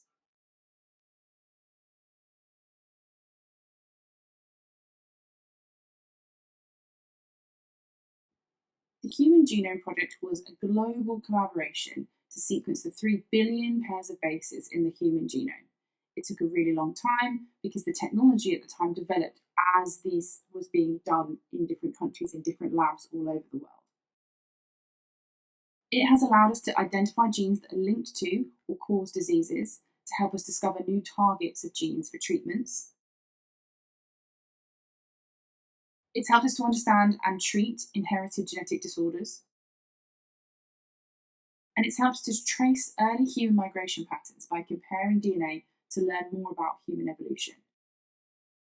An example that we can now do as a result of the Human Genome Project is to screen people for genes that could increase their risk of disease. So, for example, breast cancer, there have been some genes identified in people who have had multiple types of breast cancer, and now we can screen other people for those genes with a blood test so that they know that they are at an increased risk of developing the disorder, and then they can choose how to manage their health after that.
The theory of evolution occurring by natural selection was developed over time from information gathered by many scientists. In 1809, Lamarck theorized that characteristics changed during an organism's lifetime that were more useful or that were used more, and so they grew or became stronger, and then these characteristics were inherited by the next generation. An example was giraffe necks. He believed that the giraffe necks grew during their lifetime as they stretched and reached upwards to eat food higher up in trees, and so then the long neck of those giraffes were passed on to their offspring. We now know that this isn't true, and this isn't how genetics works, because we have to have mutations during lifetime, but these could be passed on. In 1839 and then in 1859, Darwin came up with this theory of natural selection after observation, experiments, fossils, and discussion with lots of other scientists. He came up with 3 key observations. Organisms within a species vary in phenotype. Some individuals with certain characteristics are more likely to survive than others. The characteristics that enable these organisms to survive are passed on to the next generation. He was initially hesitant about publishing these ideas. In 1858, Wallace came up with natural selection theory independently of Darwin through his own observations and travels and discussions. He communicated with Darwin, who realised that he'd come up with it as well, and so it kind of forced them to jointly publish their findings. Wallace also worked on developing the theory of speciation, so taking this idea of natural selection a little bit further to show how isolated populations of the same species can become new species through the process of natural selection. Darwin eventually published his findings in his book called On the Origin of Species in 1859, but there was lots of controversy about his new ideas. This was because they challenged the belief that at the time God created all living things and that humans had always been on Earth. There was little other evidence at the time to convince other scientists. For example, there was not enough fossil evidence yet, and there was no knowledge of antibiotic resistance. The mechanism of inheritance and genes that we know now wasn't known until about 50 years after his work was published. Evolution is the change in inherited characteristics of a population over time. It happens through the process of natural selection. Natural selection is where only some organisms with certain characteristics can survive in order to reproduce. Over time, this makes them well adapted to survive in their environment. And here you can see the tree of life, this idea that shows that all of these species are connected to a single living common ancestor from billions of years ago. We need to be able to describe the process of natural selection. There's variation in the population due to random mutation. In my example here, I've got a population with 3 different phenotypes, A, B, and C, which would have been caused by mutation. Some organisms have characteristics that enable them to survive and reproduce. So we've got 2 changes that happen over time, and in each one of those, one of these phenotypes does not survive, and the others go on to be able to survive and therefore reproduce.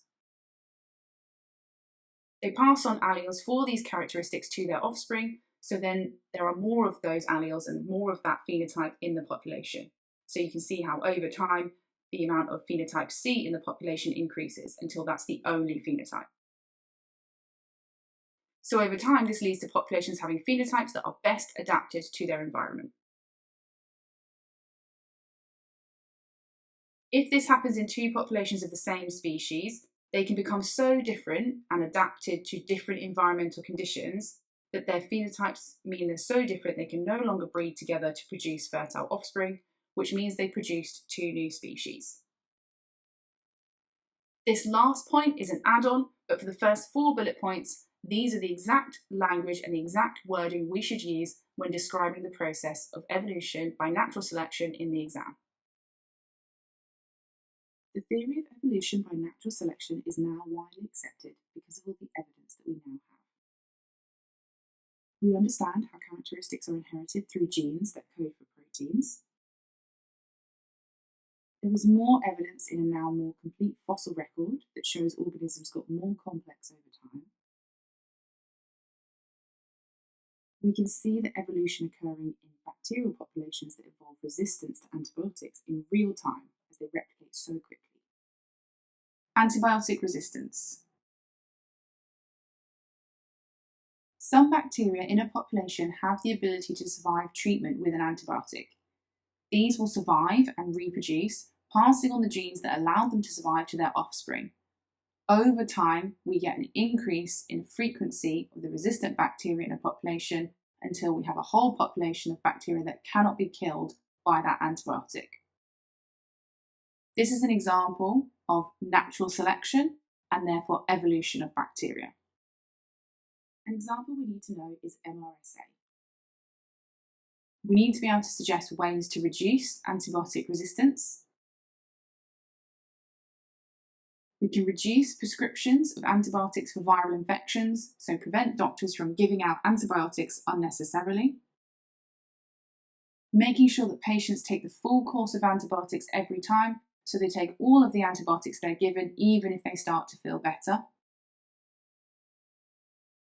And reduce the use of antibiotics in farm animals. The development of new antibiotics is expensive and slow and cannot keep up with the rate of new strains. This is a topic that came up in paper 1 and it can also come up on paper 2. So it's good to know and have a recap of this here because we need to know it for both papers.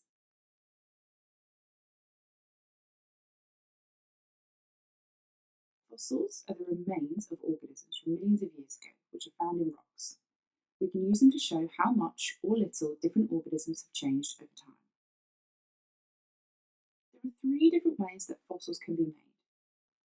When parts of organisms that didn't decay due to the lack of conditions, so either lack of oxygen or certain temperatures, they can be fixed in time, either in amber or ice. Soft parts of the animals can decay, but the hard parts are replaced by minerals. This is known as mineralization, often after being buried in sediment. Traces or imprints of organisms such as footprints or their burrows can be preserved in rocks. We need to be able to explain why the fossil record is incomplete.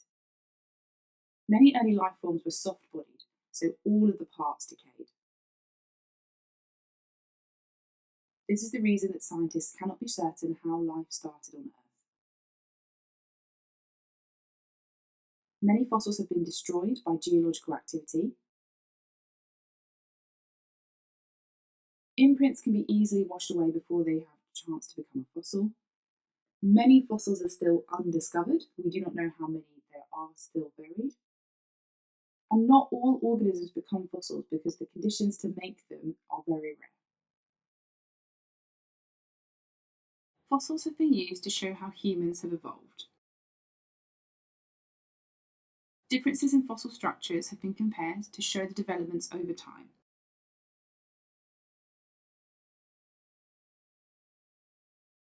A female skeleton of Ardipithecus was found dating back to 4.4 million years ago. This fossil shows both ape and humanoid structural features, including long arms, upright walking, and big toes. There is also evidence from this skeleton that separates the evolution of the humanoid species from chimpanzees.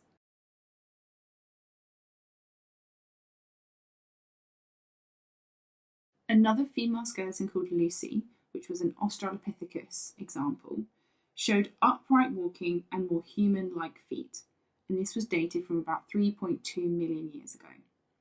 However, there was a smaller chimp-like skull and brain in this example, so it showed that this was an intermediary species between RD and then later humanoid species.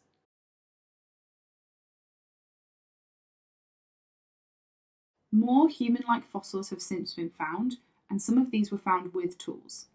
These dated back to about 1.6 million years ago. They were discovered by a couple called the Leakeys, and they were found in Africa in the 1960s. These showed much more humanoid-like features and showed the bridging the gap between Lucy and then more later human species, including ourselves. Tools have also been used as evidence for human evolution. The improvement in manipulation and skill needed to make more sophisticated, specialized tools over time is used as evidence of greater intelligence in more recent human species. So you can see the fossil tools from about 2.5 million years ago are quite simple, they don't show many marks, and they're quite round in shape. And then as we progress to only about 4,000 years ago, they get more refined, specialized, more symmetrical, and show more evidence of manipulation and shaping.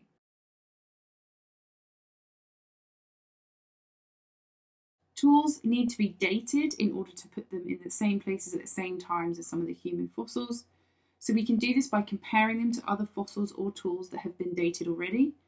We can use radiometric dating, which looks at dating of radioactive minerals in rocks in order to date the rocks that they are found in. Or we could use the ordering of rock layers according to their age. So rock layers found further or deeper down are older than younger rock layers closest to the surface, and we can use this to age the tools as well. The bones of many vertebrate limbs have very similar structure. It's known as the pentadactyl or five-fingered limb. You can see here where all the colours show that the bones are actually the same. They just have different lengths and maybe in slight different positions. Despite looking very different externally, the similarities in internal structure between the limbs of these vertebrates suggest that they all evolved from a common ancestor. This provides additional evidence for the theory of evolution and that all organisms evolved from a shared common ancestor. Classification groups organisms depending on their structure or characteristics. This system was developed by Carl Linnaeus. Here we have an example of the classification of a lion. We need to know the groups in order, so kingdom, phylum, class, order, family, genus, and species. And as we go down these groups, we get more and more specific to the characteristics that are more similar to the lion. So you need to be able to remember these in order. So there's a way to remember them that I've put here. King prawn curry or fat greasy sausages. That can help you remember the first letters in the right order for all of those words, but you will need to be able to know that in order.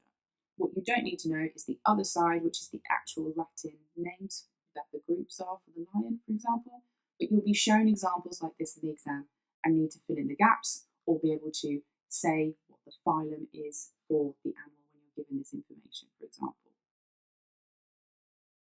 Here is the binomial species name for the lion, which is Panthera leo. It uses two words, so it uses the genus and the species name to build the binomial name.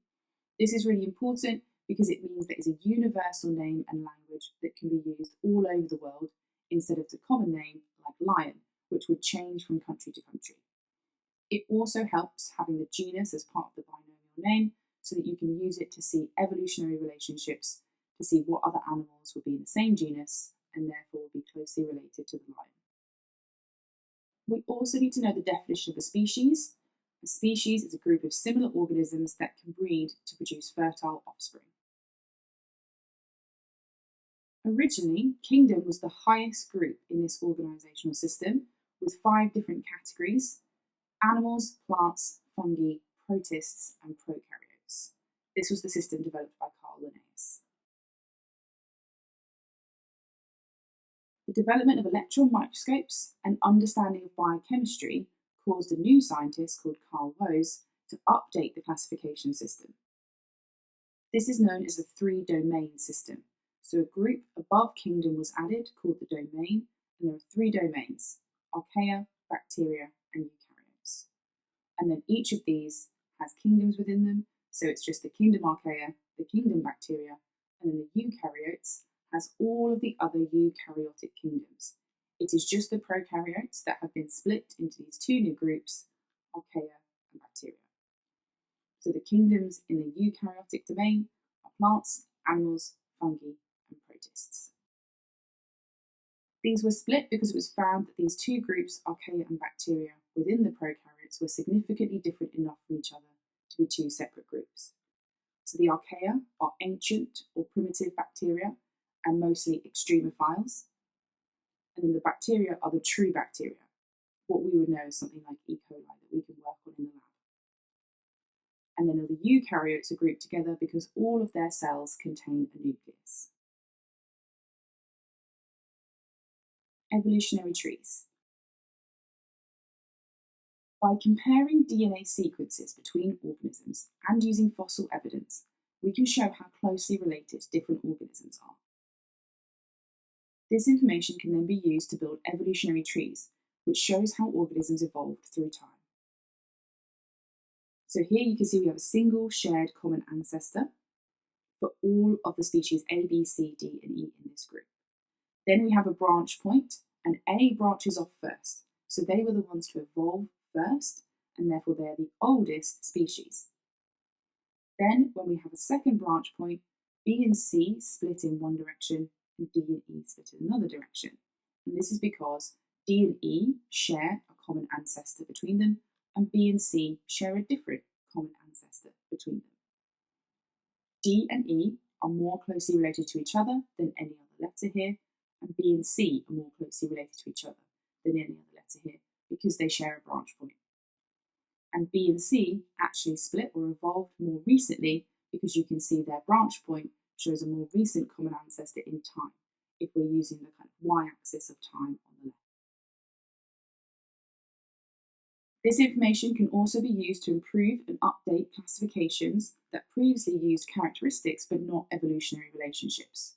So previously, organisms may have been grouped together in a classification system because they looked similar, but actually, on looking at their DNA, they are less closely related to each other than first thought, so they might need to be put into a different classification group.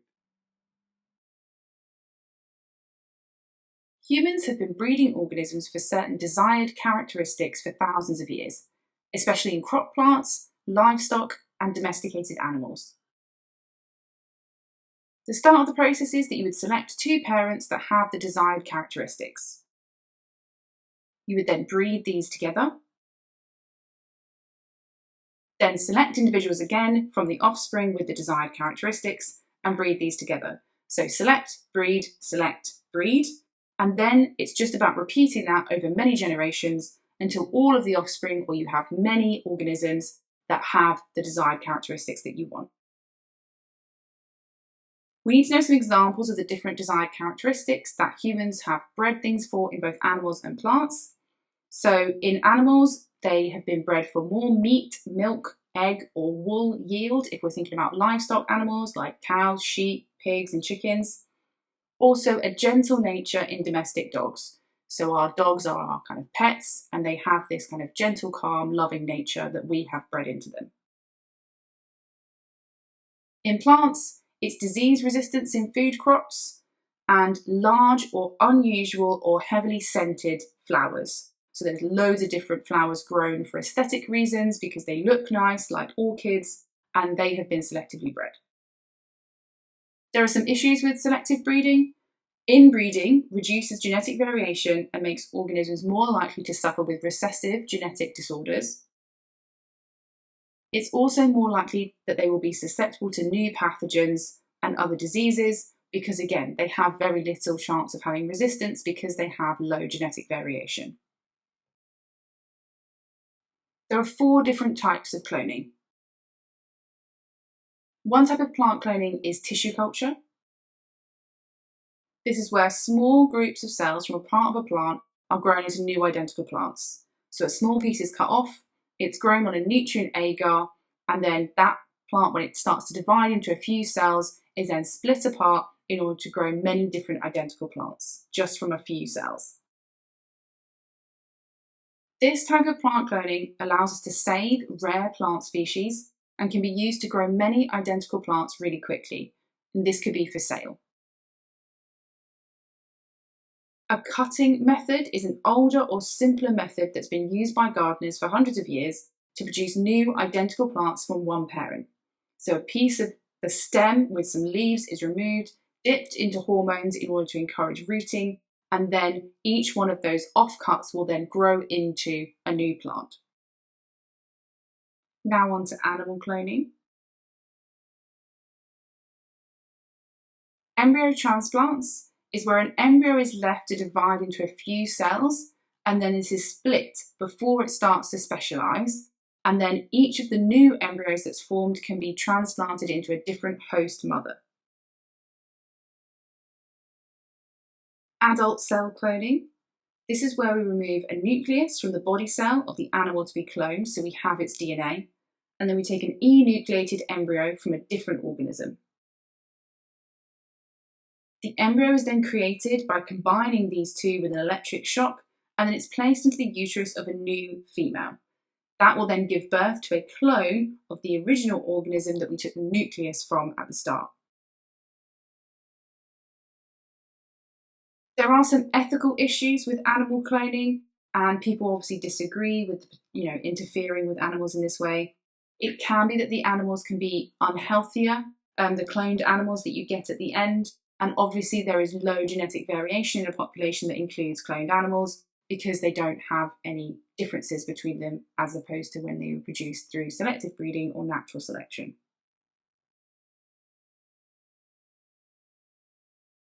Genetic engineering involves cutting a gene out of a chromosome and transferring it to the cells of a different organism to give it a desired characteristic. Some examples are crop plants that have been modified to make them resistant to pests, diseases, herbicides, or for a greater yield.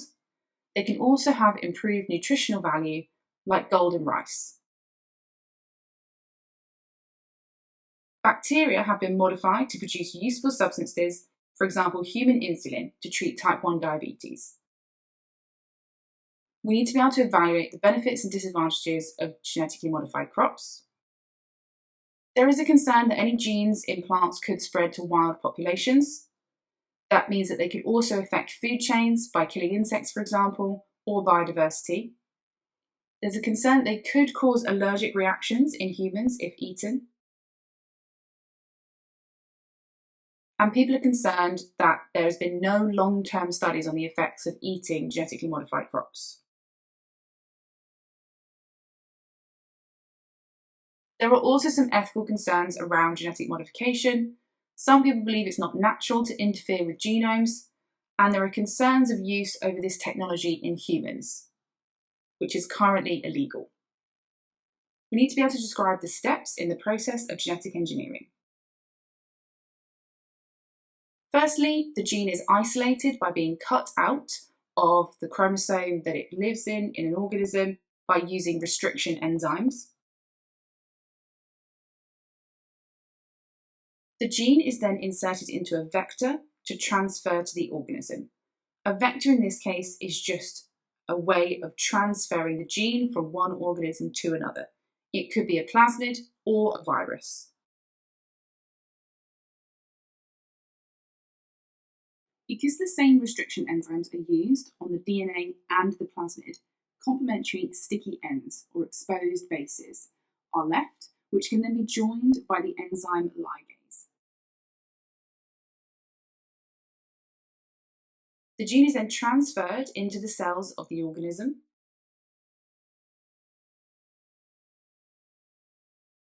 And then when the cells divide or replicate, they should all contain the new gene.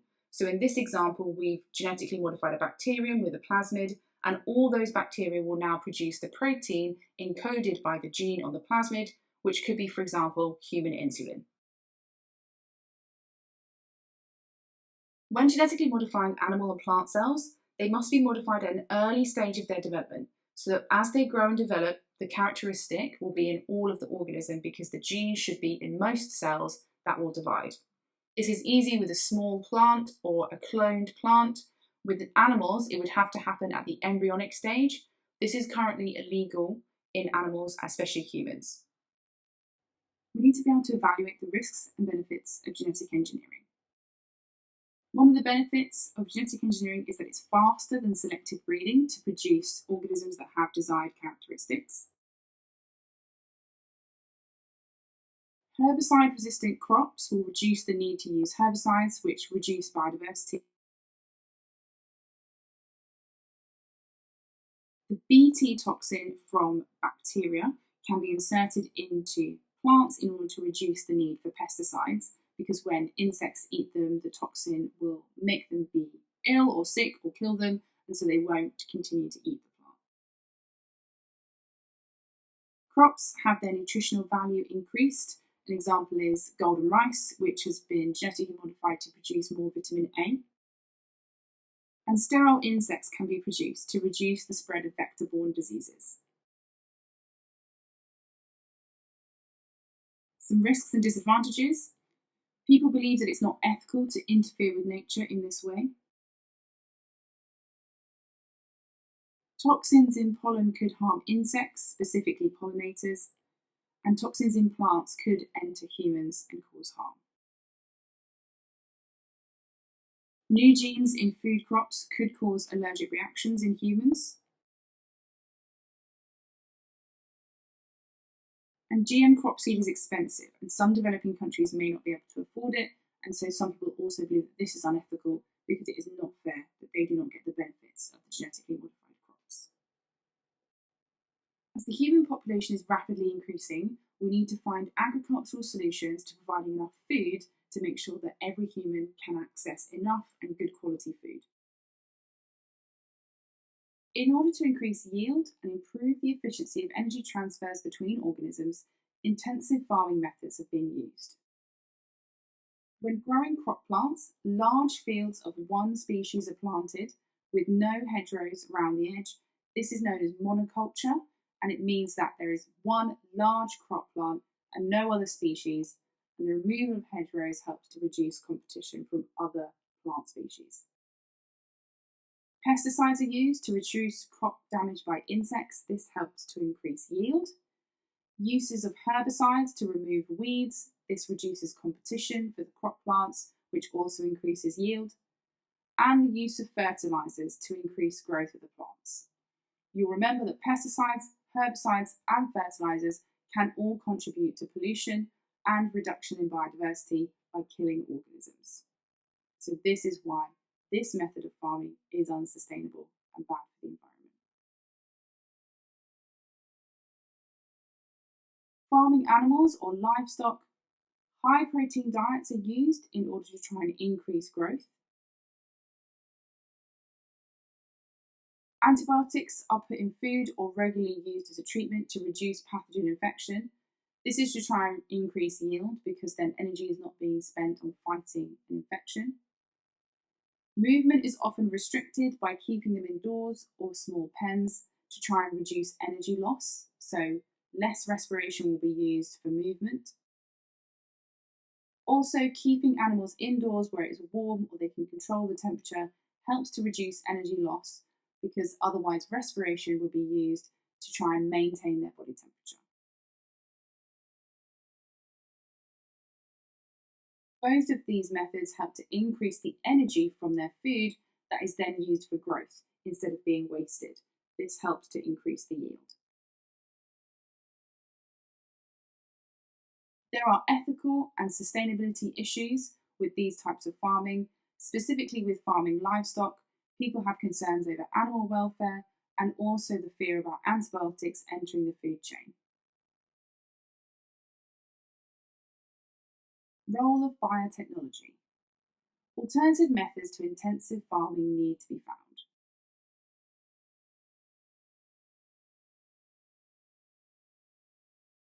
Organic farming would reduce the use of pesticides, herbicides, and chemical fertilizers, which reduce the impact on biodiversity and the amount of pollution. Using biological control organisms instead of chemical pesticides. For example, ladybirds are used because they are a natural predator of aphids. So releasing ladybirds onto a crop, they will eat the aphids so that you do not need a pesticide, and in theory, the ladybirds should not damage the crop. There are some issues which could be that food chains are altered because there'll be different numbers of organisms in the wild food chain around the crop plants. And there is a potential that the biological control species could become a pest species of the crop. Some other solutions include genetic engineering and selective breeding. Genetically modified organisms can be produced to help humans in the future.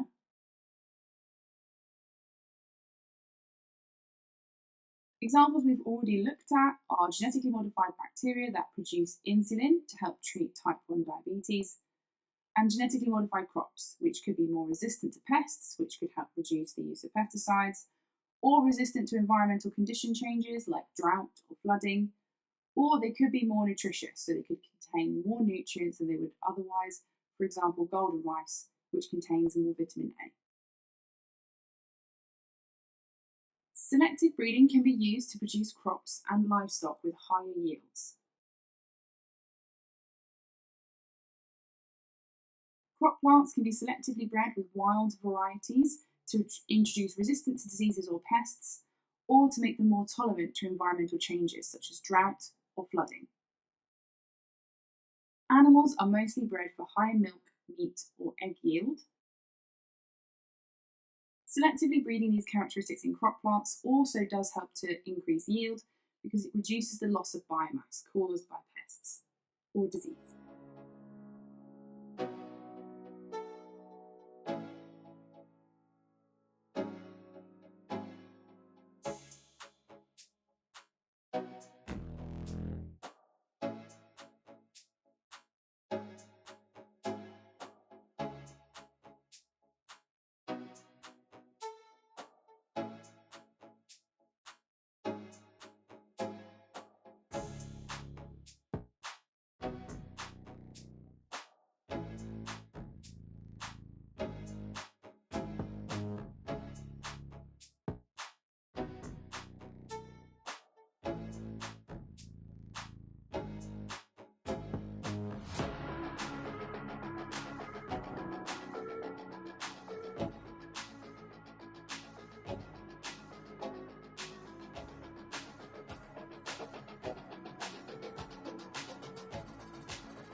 Health is defined by the World Health Organization as a state of physical, social, and mental well-being, not just the absence of disease.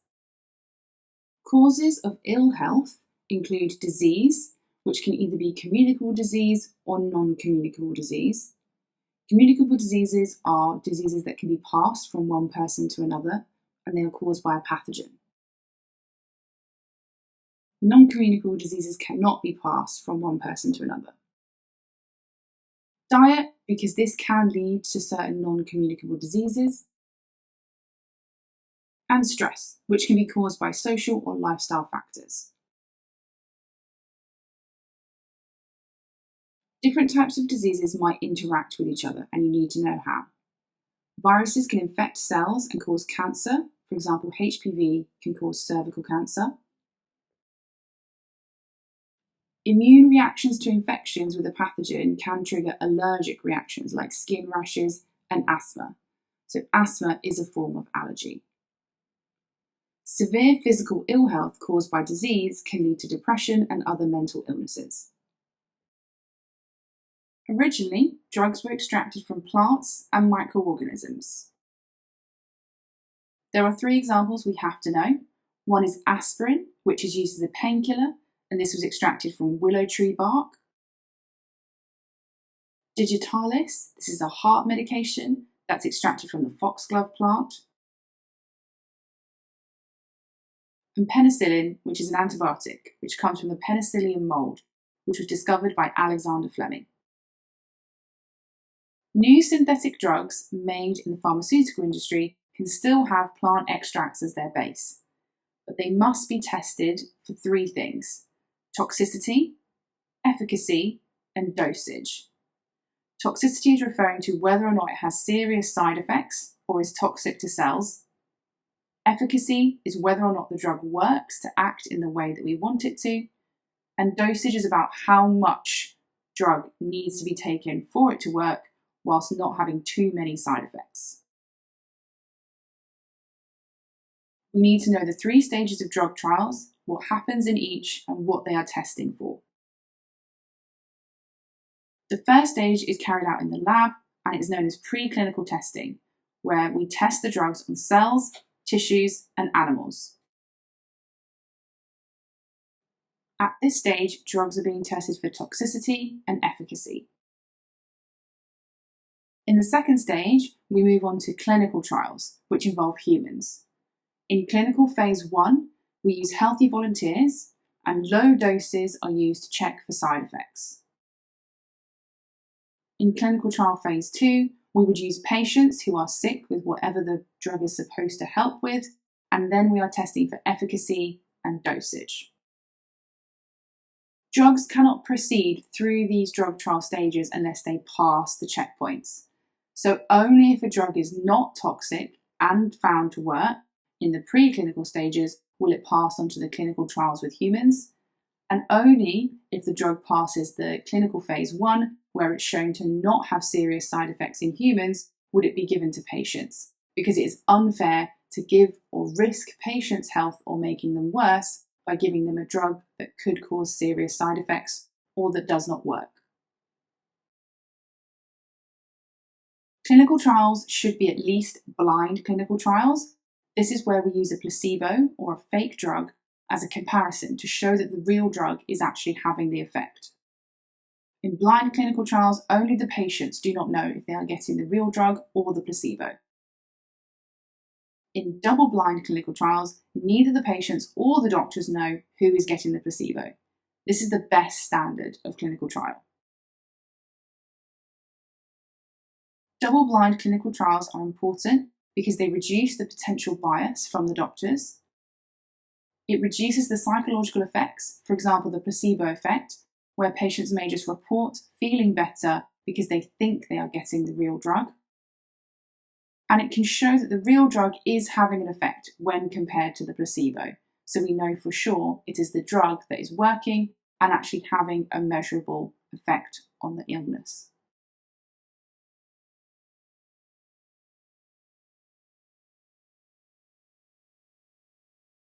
Communicable diseases can spread from one organism to another because they are caused by pathogens that can be transferred.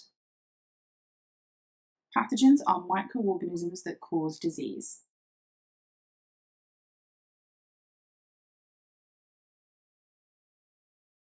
One example of a pathogen is a virus. These are small, acellular, which means they are not made of cells. They live inside cells and replicate, causing damage to the cell when they burst out. They can reproduce rapidly inside humans. Another example of a pathogen is bacteria.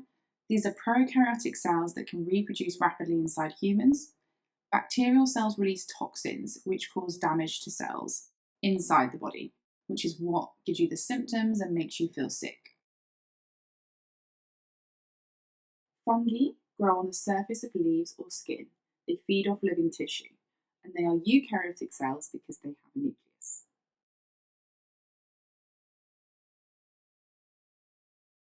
And lastly, protists. These are single-celled and often parasitic organisms that live inside and replicate inside host organisms, which cause damage. It is important to remember that not all microorganisms are pathogens.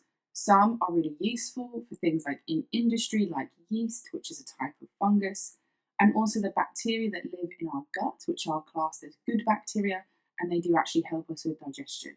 So only microorganisms that cause disease are pathogens, but there are some useful microorganisms. Communicable diseases can be spread through the air, through direct contact, or through vectors. An example of transmission by air is known as droplet infection. This is where we inhale pathogens in particles from coughs and sneezes. There are two forms of direct contact, either by consuming contaminated food or water that contains the pathogen, or by touching or having contact with infected tissue, for example, blood. Cholera is an example of a bacterial disease that is contracted through contaminated food or water. Mostly dirty water is how cholera spreads. It causes vomiting and diarrhea, and that leads to dehydration, which can lead to shock, and that is how it can cause people to die. Normally, we treat our water to prevent the spread of this by chemicals or using UV light to kill the bacteria in the water. An example of bacteria that's found in food is Salmonella, which causes food poisoning, and that's normally because the food isn't cooked properly to a high enough temperature to kill the bacteria, so that's how it's present in things like raw meat, etc. An example of direct contact through infected tissue is HIV, which can be transmitted through bodily fluids, including blood. An example of vector transmission is malaria.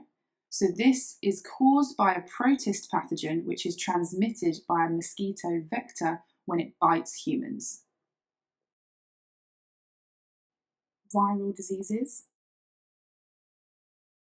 Viruses are not classified as living organisms because they cannot carry out the 7 life processes. They need other cells in order to reproduce themselves, for example. No drugs can therefore kill viruses, but vaccines can help to prevent the spread from person to person by making them immune, and there are antiviral drugs which can help to slow down the replication of the virus. The next example is HIV. This is a virus that infects and kills white blood cells. It weakens the immune system and eventually leads to AIDS, which is where a person has a weakened immune system and will get secondary infections such as pneumonia or colds or bacterial infections, which can then kill them because their immune system is too weak to be able to fight them off. This is transmitted through sexual contact or bodily fluid contact.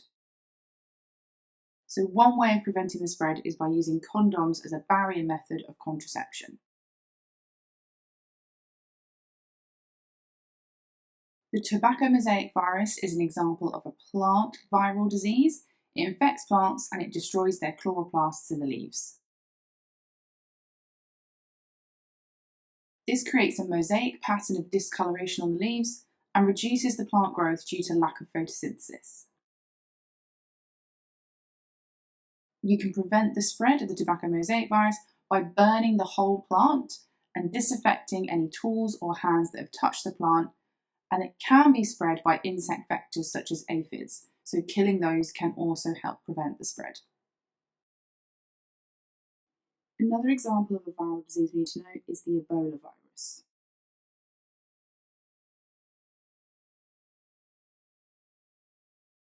It originated in Africa, and there was a major outbreak or epidemic from 2013 to 2016 in West Africa. It is a really serious disease and is often fatal. Early symptoms include fever, muscle pain, and headache. It's transmitted through direct contact with bodily fluids. This can include from people's bodies after they have died, so it is highly contagious. Because it can be spread through bodily fluids, it can also be sexually transmitted or from sharing unsterilised needles. After those early symptoms, what can develop is known as hemorrhagic fever, where we have sickness, stomach pain, diarrhoea, and internal bleeding. There is currently no treatment for the virus, but there is a vaccine to help prevent the spread and make people immune.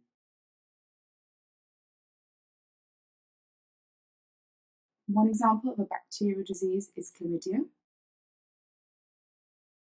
Chlamydia is a sexually transmitted infection, so we can prevent the spread using barrier method of contraception such as condoms. The symptoms include discharge from genitals and pain when urinating. Long term, it can cause infertility or the inability to have children. Another bacterial disease is tuberculosis. This is spread by droplet infection. It causes lung damage, and the symptoms include tiredness and fatigue, a serious cough that can lead to coughing up blood, and fever and weight loss. A vaccination programme with the vaccine known as the BCG has reduced cases dramatically in the UK. People with reduced immune systems are more likely to catch it and suffer from TB. In both of these examples, the symptoms are caused by toxins released from the bacteria. Treatment for any bacterial infection involves antibiotics. These are drugs that kill bacteria in the body or stop them from replicating. Not all antibiotics will be able to kill all bacteria. We now have an example that there are many resistant strains of gonorrhea in the UK specifically, which cannot be treated with most antibiotics. Another example of bacterial disease we need to know is that stomach ulcers can be caused by Helicobacter. I've underlined it because that is the species name of the bacteria. Ulcers are open sores in the stomach lining. And transmission is through saliva, so similar to droplet infection and direct contact, but it would be through oral transmission from the mouth. The infection with a certain type of Helicobacter irritates the lining, which is then not protected from the hydrochloric acid in the stomach, and that causes this sore or ulcer. Symptoms of stomach ulcers include indigestion, heartburn, loss of appetite, and weight loss. Some people can be infected but have no symptoms, and we're unsure why some people are more affected by this bacteria than others. Eating spicy foods, stress, excessive alcohol consumption, and smoking can all increase the risk of getting stomach ulcers. Fungal disease examples. The first one is a plant disease known as Calorimetry ash dieback. It's caused by a fungus that infects specifically ash trees. It causes leaf loss, it causes the dieback of new shoots, and lesions on the bark. It spreads through airborne spores, which is how fungi replicate, and so it has spread quickly through UK woodlands. Few trees are naturally resistant to this disease because they didn't evolve with it as it came onto the European continent from Asia. But some are being resistant to it, and these are being investigated to find out how they survive in the hopes that this can help others. An animal example of a fungal disease is athlete's foot. It's caused by a fungus that usually grows between people's toes. Symptoms include a red, itchy rash and flaky or white cracked skin. It's transmitted by direct contact with infected skin or wet surfaces specifically that have been contaminated, for example in pools or gyms. Treatments for it include using an antifungal cream, which will kill the pathogen, but also disinfecting surfaces, and that can help to prevent the spread. There is only one example of Protist disease that we have to know, and that is malaria. Malaria is caused by a Protist parasite that can live in both mosquitoes and humans, so some of its life cycle is spent in both organisms, and it can cause cycles of fever, and it can be fatal. Ways to prevent the spread of malaria include preventing yourself from being bitten. This could mean using mosquito or insect repellent or mosquito nets. Or we can prevent mosquitoes from breeding to reduce their numbers by covering standing water, which is where they lay their eggs and their larvae develop. You need to be able to describe the life cycle of a virus. The first stage or the pathway is known as the lytic pathway. The virus will attach to a host cell and inject its DNA into the cell. Then the virus uses the cell's own machinery, such as ribosomes, to replicate its DNA and produce its viral proteins. These are then used to build new virus particles.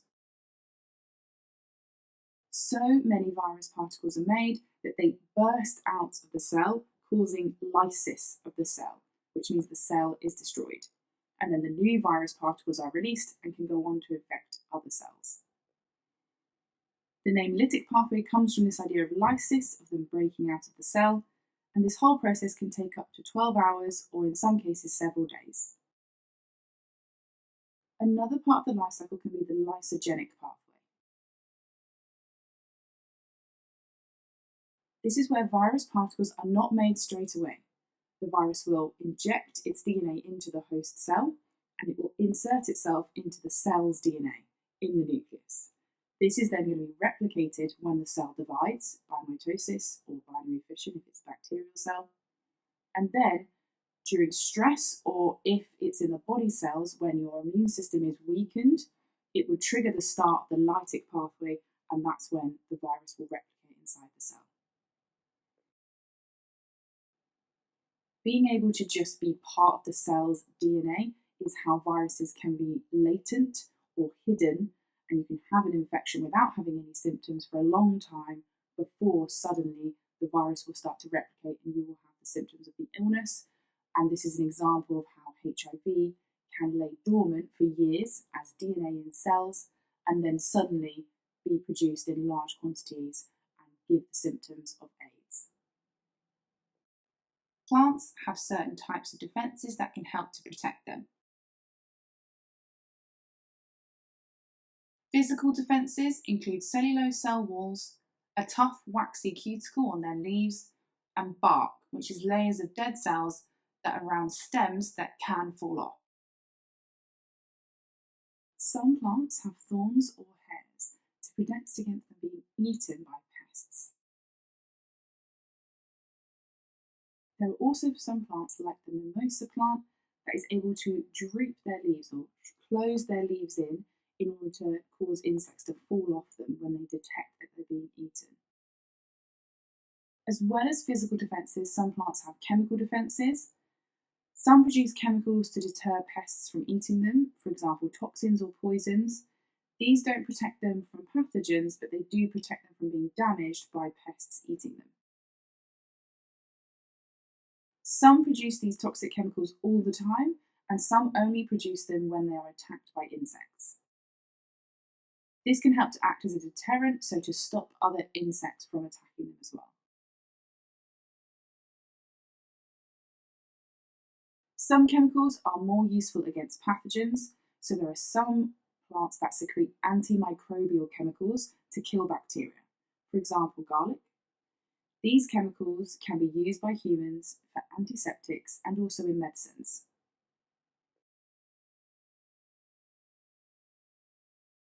Plant diseases can be communicable, and they can be caused by bacteria, fungi, viruses, and also they could be infected with insects like aphids, which feed on the phloem. These insects can also be vectors of other diseases as well.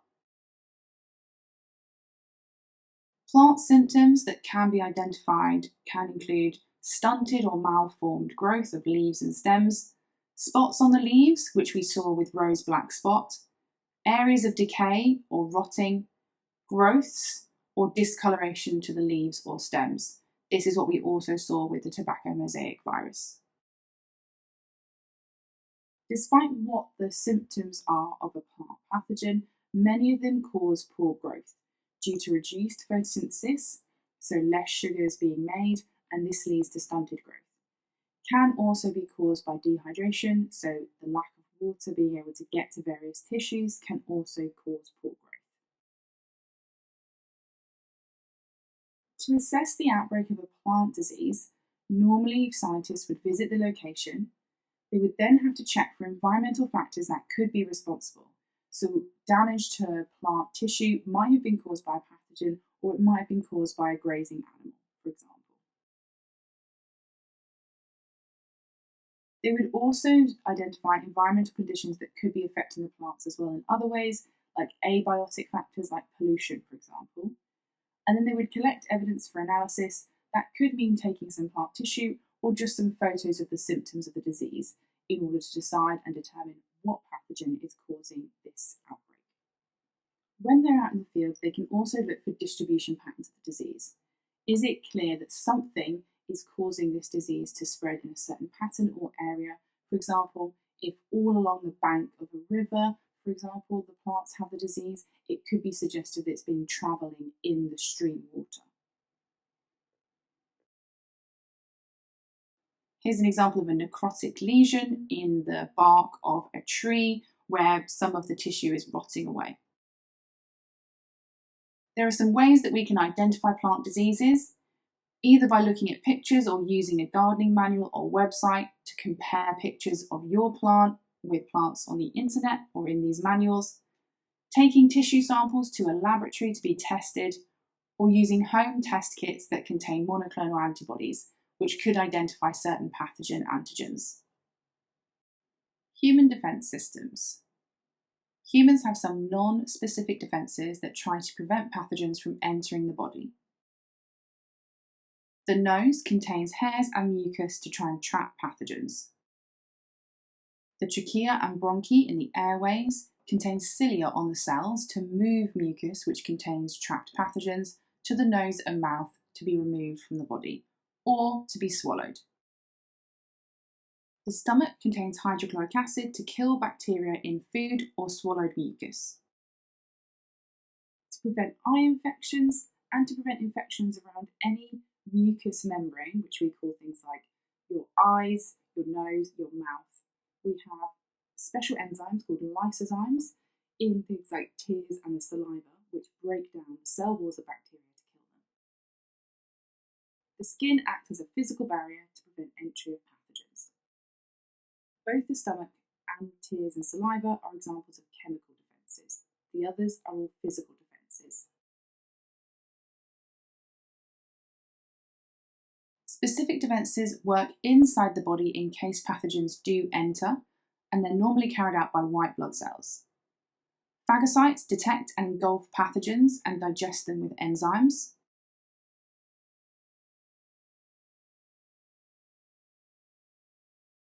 Lymphocytes are triggered to divide by mitosis when they detect a foreign antigen.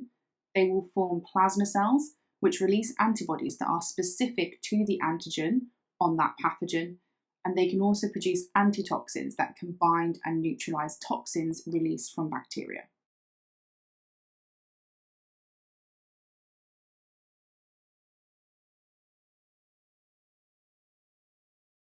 Vaccines contain a dead or weakened form of a pathogen, so they will not infect the person, but the antigens on the pathogen will bind and trigger white blood cells to produce antibodies that can bind to the specific antigen on the pathogen. So you can see I've got my pathogen, my antigen, which is kind of the spiky protein on the outside, and my purple antibodies, which can bind to that antigen. The white blood cells will form memory B cells that will remember the antigen on the pathogen and will produce more antibodies faster next time they are reinfected in order to prevent illness. This makes people immune to that pathogen. So the first time you are infected with pathogen or an antigen from a vaccine, we go through the primary immune response to make antibodies for the first time. So not many antibodies are made, and it happens slowly.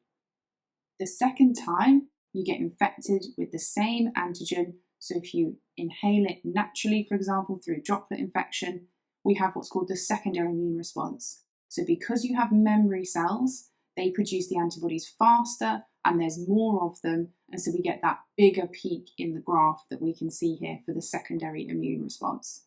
This prevents you from getting sick and gets rid of the pathogen from the body before it has a chance to make you ill and before you can pass it on to other people. Vaccinating large numbers of a population can prevent the spread of a disease because making people immune means they cannot be infected with the pathogen and so they therefore cannot pass it on to other people. This is known as herd immunity. We need to be able to discuss the advantages and risks of vaccinations. The disadvantage is that some people will have a mild reaction to having the vaccine, which is normally similar to having a cold. This is due to the primary immune response responding as if you have an infection. There are also always the risk of some side effects with any drug or medication, including vaccines, but these tend to be very rare and they're normally not worse than contracting the disease and suffering seriously with it. The positives of vaccines are that they prevent individuals from becoming ill with a disease. If enough people are vaccinated, the spread of the disease can be prevented. This is known as herd immunity. You can see in the image here, if we have a high percent of the vaccinated population, we get a very reduced spread of the disease through the population. It is often cheaper than treating people who are ill with a disease, which can be long-term and require many different treatments and medications. The chance of falling ill or dying from the disease is often greater than any serious side effect chance from the vaccine. The benefits of herd immunity also mean that it protects vulnerable people who would be more susceptible to the disease and more likely to suffer seriously. These include people with weakened immune systems, older people, and babies, all of which cannot be vaccinated or whose vaccines may not be suitable for. Examples of painkillers include ibuprofen, paracetamol, morphine, and codeine. Painkillers are taken to treat symptoms of diseases such as pain, inflammation, and to lower temperatures caused by fever. Painkillers do not treat the cause of the disease because they do not affect pathogens. Examples of antibiotics include penicillin, amoxicillin, and tetracycline. Antibiotics are drugs that kill bacteria. They treat the cause of the disease by killing the pathogen. Antibiotics do not work on viruses or affect the body cells of the host organism because they only disrupt processes inside the bacterial cells. Antibiotic resistance.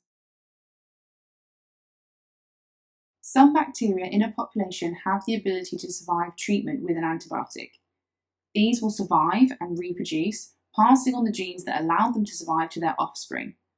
Over time, we get an increase in frequency of the resistant bacteria in a population until we have a whole population of bacteria that cannot be killed by that antibiotic.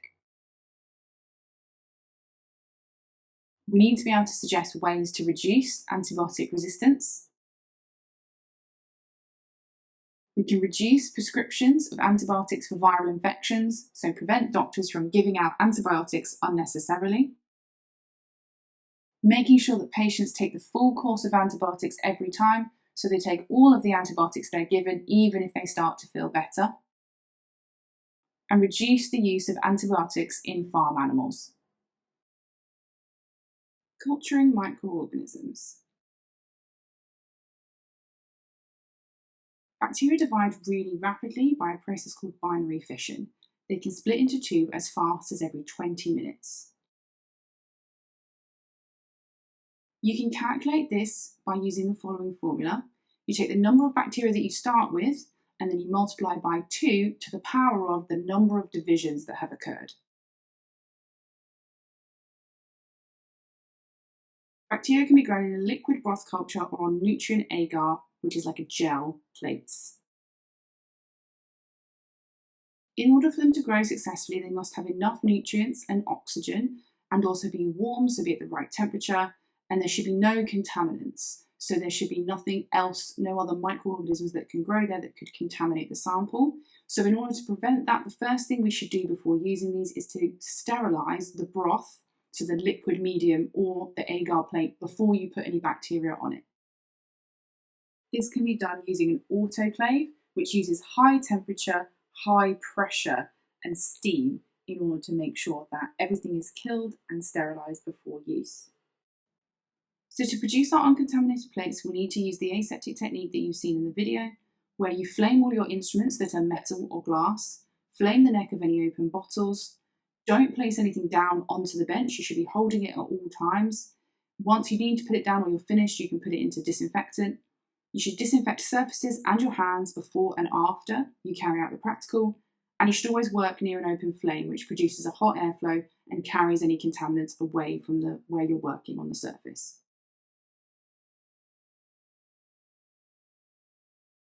After you've made your plates, for example, if we're going to look at antibiotic resistance and have put some discs on top of some bacteria on a plate, you need to incubate them at 25 degrees so that we don't get any pathogenic bacteria growing.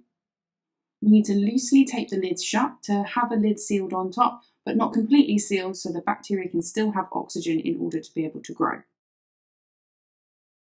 The plate should also be placed upside down so that no condensation can fall on the bacteria. Once we've left our plates to grow for a few days, we should observe the colony growth and look for any clear zones around our antibiotic discs.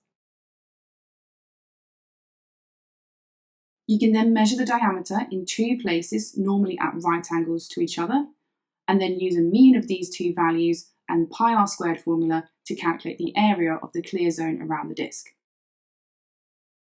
Larger clear zones around the disc will mean that more bacteria have been killed, and so the antibiotic is better or stronger. Monoclonal antibodies are produced from a single cloned cell. They are all identical and will bind to only one specific antigen or protein. First, a mouse is injected with an antigen. Then, mouse lymphocytes in the spleen are stimulated to produce antibodies that will bind to this antigen. Human tumour cells, which are rapidly dividing, are combined with the lymphocytes to form hybridoma cells. The hybridoma cells divide rapidly and produce the antibodies. Millions of the monoclonal antibodies can then be collected and purified. Monoclonal antibodies have many uses. They can be used in diagnostic tests, such as pregnancy testing, where they will bind to the HCG hormone. They can be used to test blood for the presence of hormones, antigens on pathogens, or other proteins. They can help to identify cancerous tumours by binding to the cancer cell antigens. They can be tagged with radioactive markers to detect with PET scans. They can be used to treat cancer by delivering radioactive therapy drugs directly to cancer cells by binding only to cancer cell antigens. This reduces these radioactive substances or chemicals harming healthy cells and also allows smaller doses to be used, which helps to reduce the side effects. These drugs work by preventing cancer cells from dividing or killing them. You do not need to know in detail how all of these examples work, but any example question or method that involves monoclonal antibodies will involve them binding to antigens or proteins. They will be specific, so they will only be able to bind to that one antigen or protein that they are made for. You can attach identifying molecules or drugs or chemicals to the other end of the antibody. So that means that when it binds to what you're looking for, you can have, for example, a glowing chemical or a radioactive drug or some other kind of chemical like a blue bead, which is what's used in pregnancy testing, attached to the antibody as well. We need to be able to evaluate the use of monoclonal antibodies. The pros are that they can be produced quickly, they can bind to almost any substance, they can help to quickly diagnose disease, and they can help to target cancer treatments directly to cancer cells and reduce harm to the rest of the body. The cons are that they are very expensive to produce, they create more side effects than we first thought due to interactions in the body, they're not able to be as widely used as we first hoped, and they are time consuming to produce in the first instance. There are also ethical objections to the use of monoclonal antibodies, specifically the use of animals needed to produce them because it includes an operation to remove their spleen or cells from the spleen. Also, there's issues with clinical trials where monoclonal antibodies have been tested on humans and have caused serious side effects.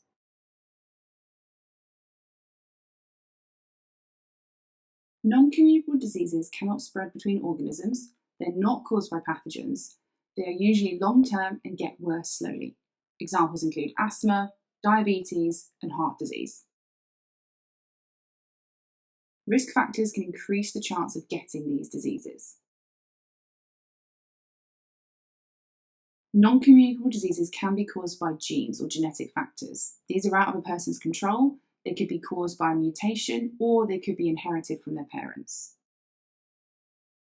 The following are all risk factors related to lifestyle and often choices. Alcohol has been linked to effect in unborn babies' brain development. Excessive alcohol consumption has also been linked to liver disease and brain damage. A high-fat diet can lead to obesity. Obesity is a risk factor for type 2 diabetes, and a high-fat diet can also lead to high cholesterol, which is a risk factor for heart disease. Smoking whilst pregnant can reduce the birth weight of unborn babies. Smoking has been directly linked to causing lung cancer and lung diseases, and it also increases the chance of heart disease. Ionizing radiation, this is a link to your physics specification. So a carcinogen that damages DNA in cells, so it's an example of that. Exposure to ionizing radiation has been linked to cancer. For example, UV ray exposure has been linked to an increase in skin cancer. So you've got this idea that ionizing radiation will damage DNA, and then that can lead to it causing cancer, which we're going to look at next. But most diseases will be caused by a mixture of different factors coming together. It's not always just one of these. Body mass index. BMI or body mass index can be calculated by dividing the mass in kilograms of a person by their height in meters, and you square that height measurement. Obesity is normally defined by having a BMI of over 30. Waist to hip ratio measurements can also be an indicator of health. So this is where you take the waist measurement in centimetres divided by the hip measurement in centimetres. The World Health Organization uses this as a measurement of obesity, with over 0.85 in women and over 1 in men being indicators of obesity from waist to hip ratio measurements. While these can form a starting point for conversations about health and they can give a generalised view of someone's body shape, it can be unhelpful to apply these measurements to everyone. For example, muscle mass weighs much more than fat, so a high BMI can be caused by lots of muscle increasing your mass. This would be potentially in someone who is very healthy, so that indicator of potentially being over 30 and then being obese would obviously be false. These measurements would need to be taken in conjunction with looking at the person's lifestyle and other health factors. Coronary heart disease. The coronary arteries are blood vessels which transport blood to the heart muscle itself.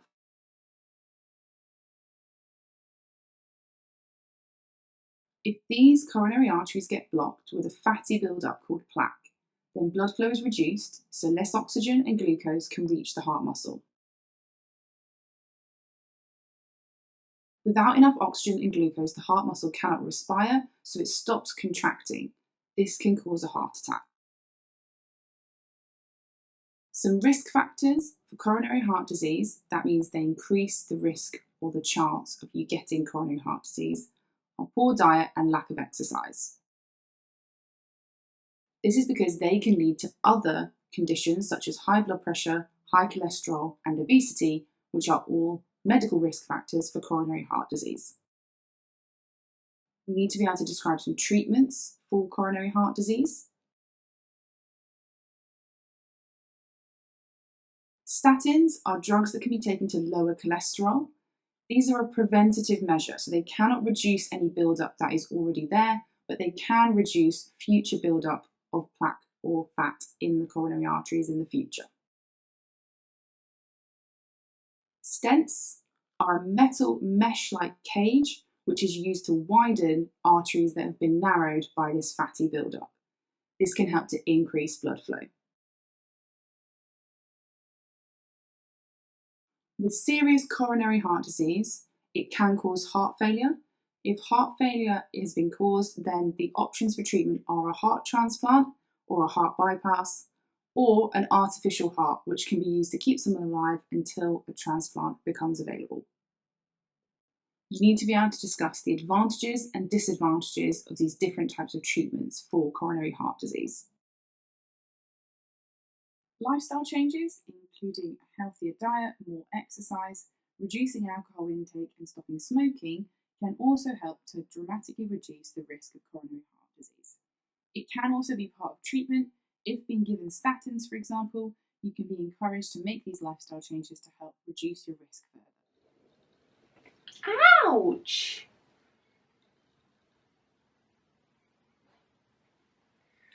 This is why in some videos I explain scratches.